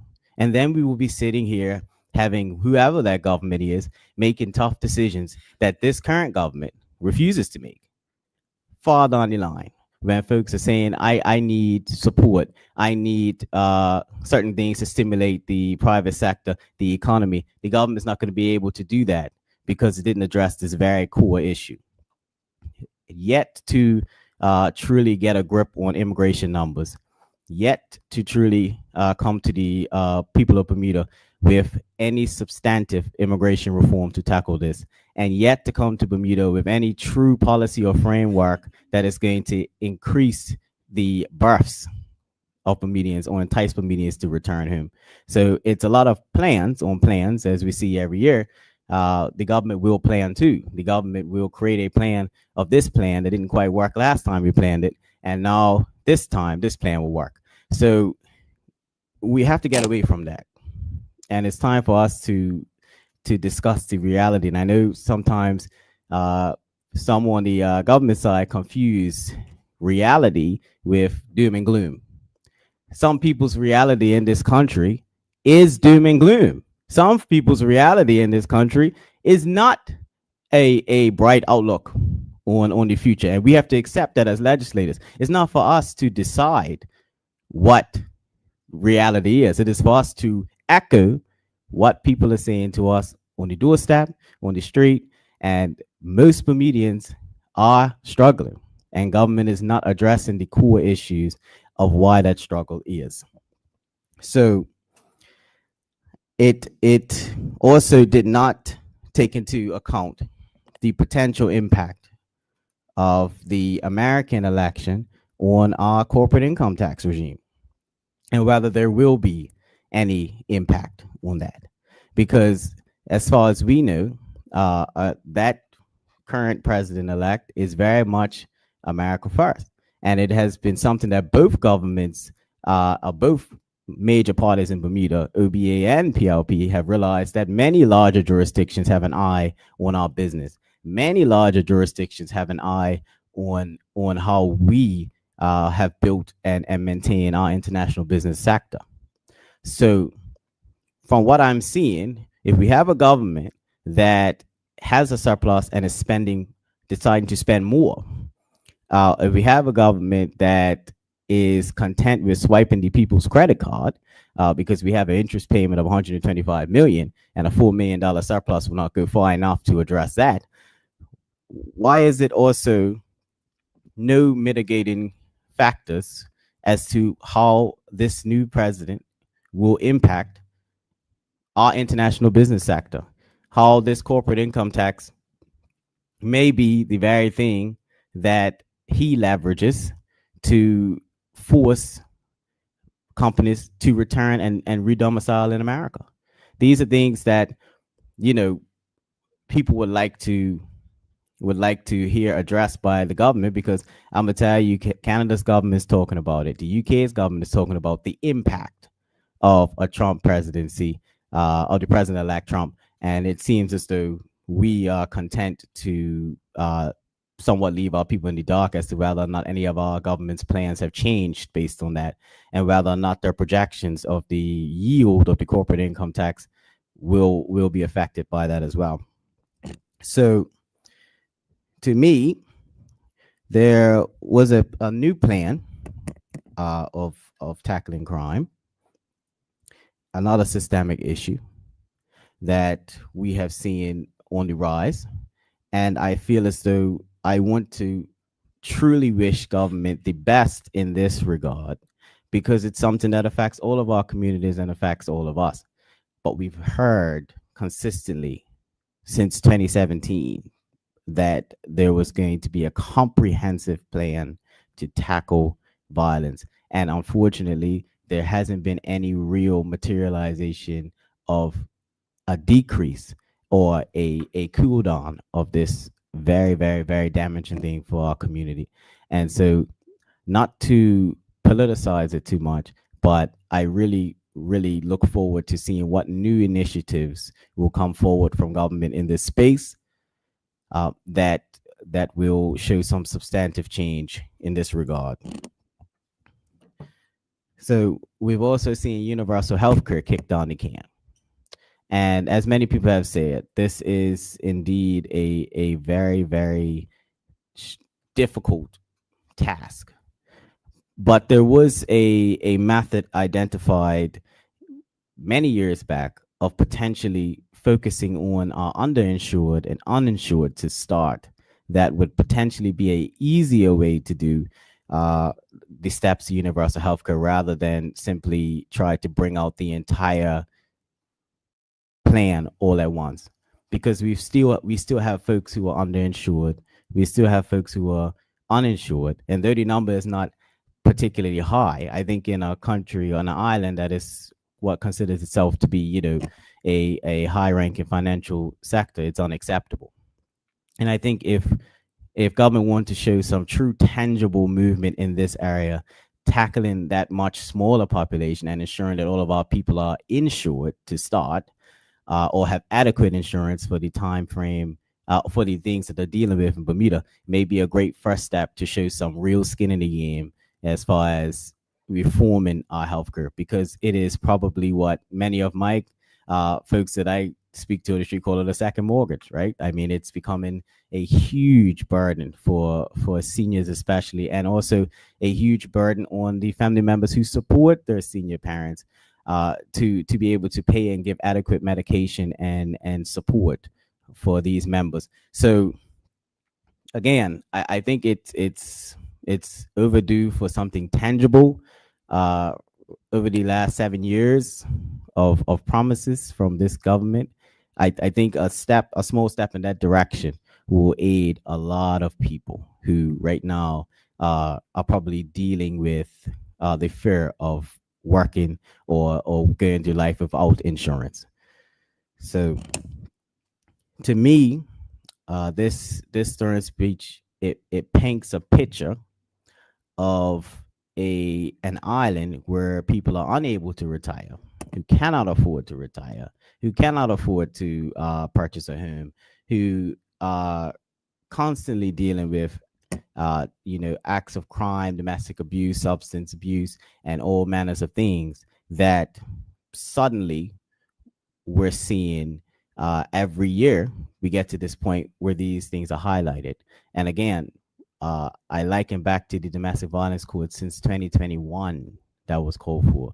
We have to start holding government accountable when it comes to making promises that are not kept, because people's lives are directly impacted by these hugely massive systemic issues. And nobody expects government to get it right in one term. Nobody's expecting one election cycle suddenly these problems will disappear and anyone who's in government will wave its magic wand, and Bermuda will be a healed society.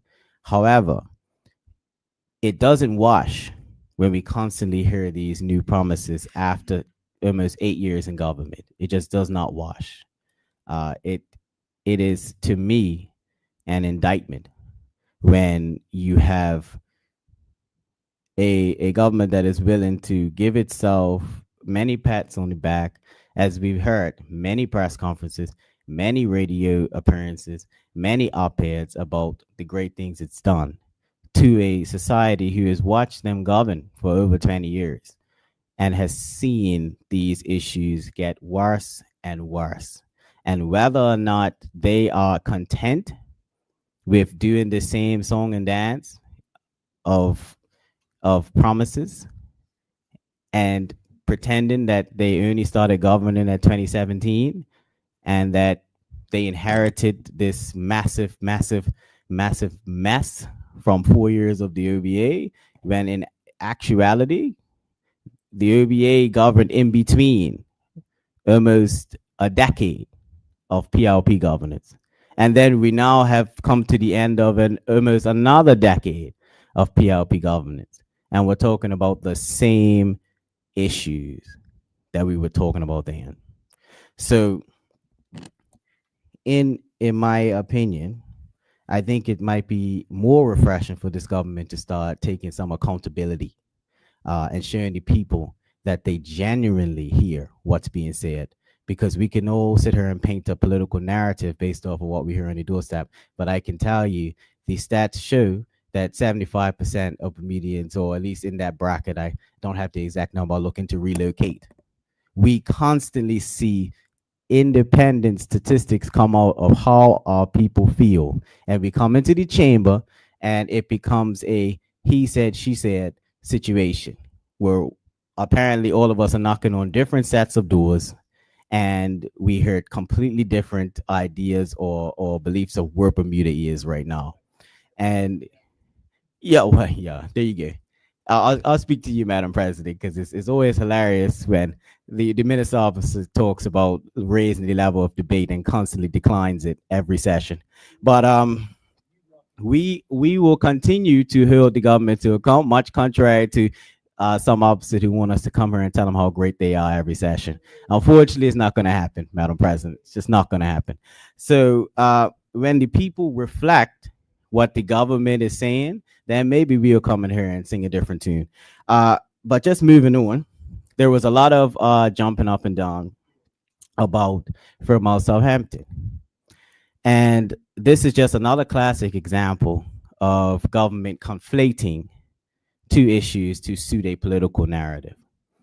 The One Bermuda Alliance and many other people who raised objections about the SDO and the concessions, nobody that I hear ever raised an issue about the hotel reopening.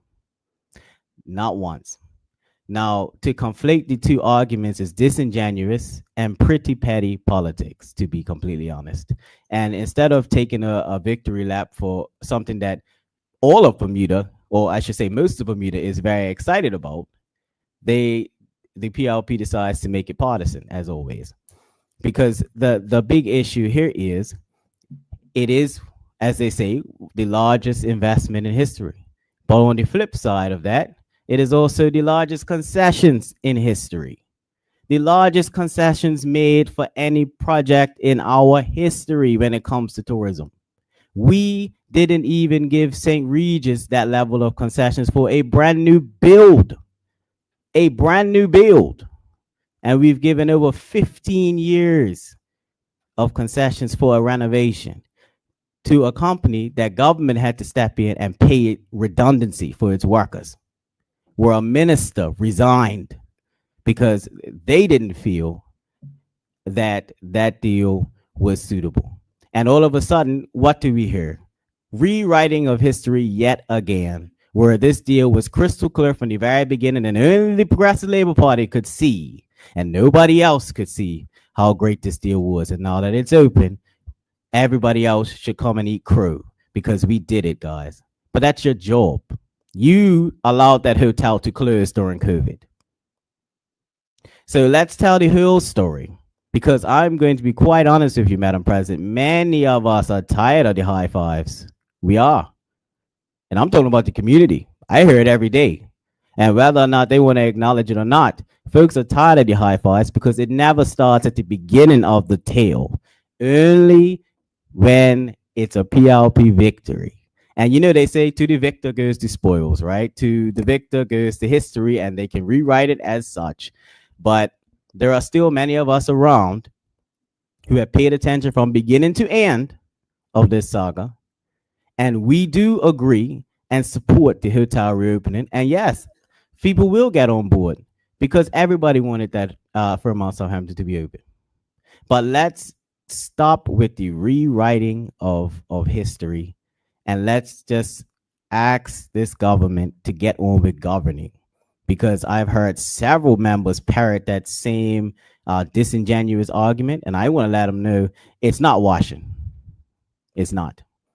Because as somebody who lives in that area, my neighbors were never against the opening of Southampton or Fairmont, but many of them had issues with the STO and would have rather see the 2009 STO be used.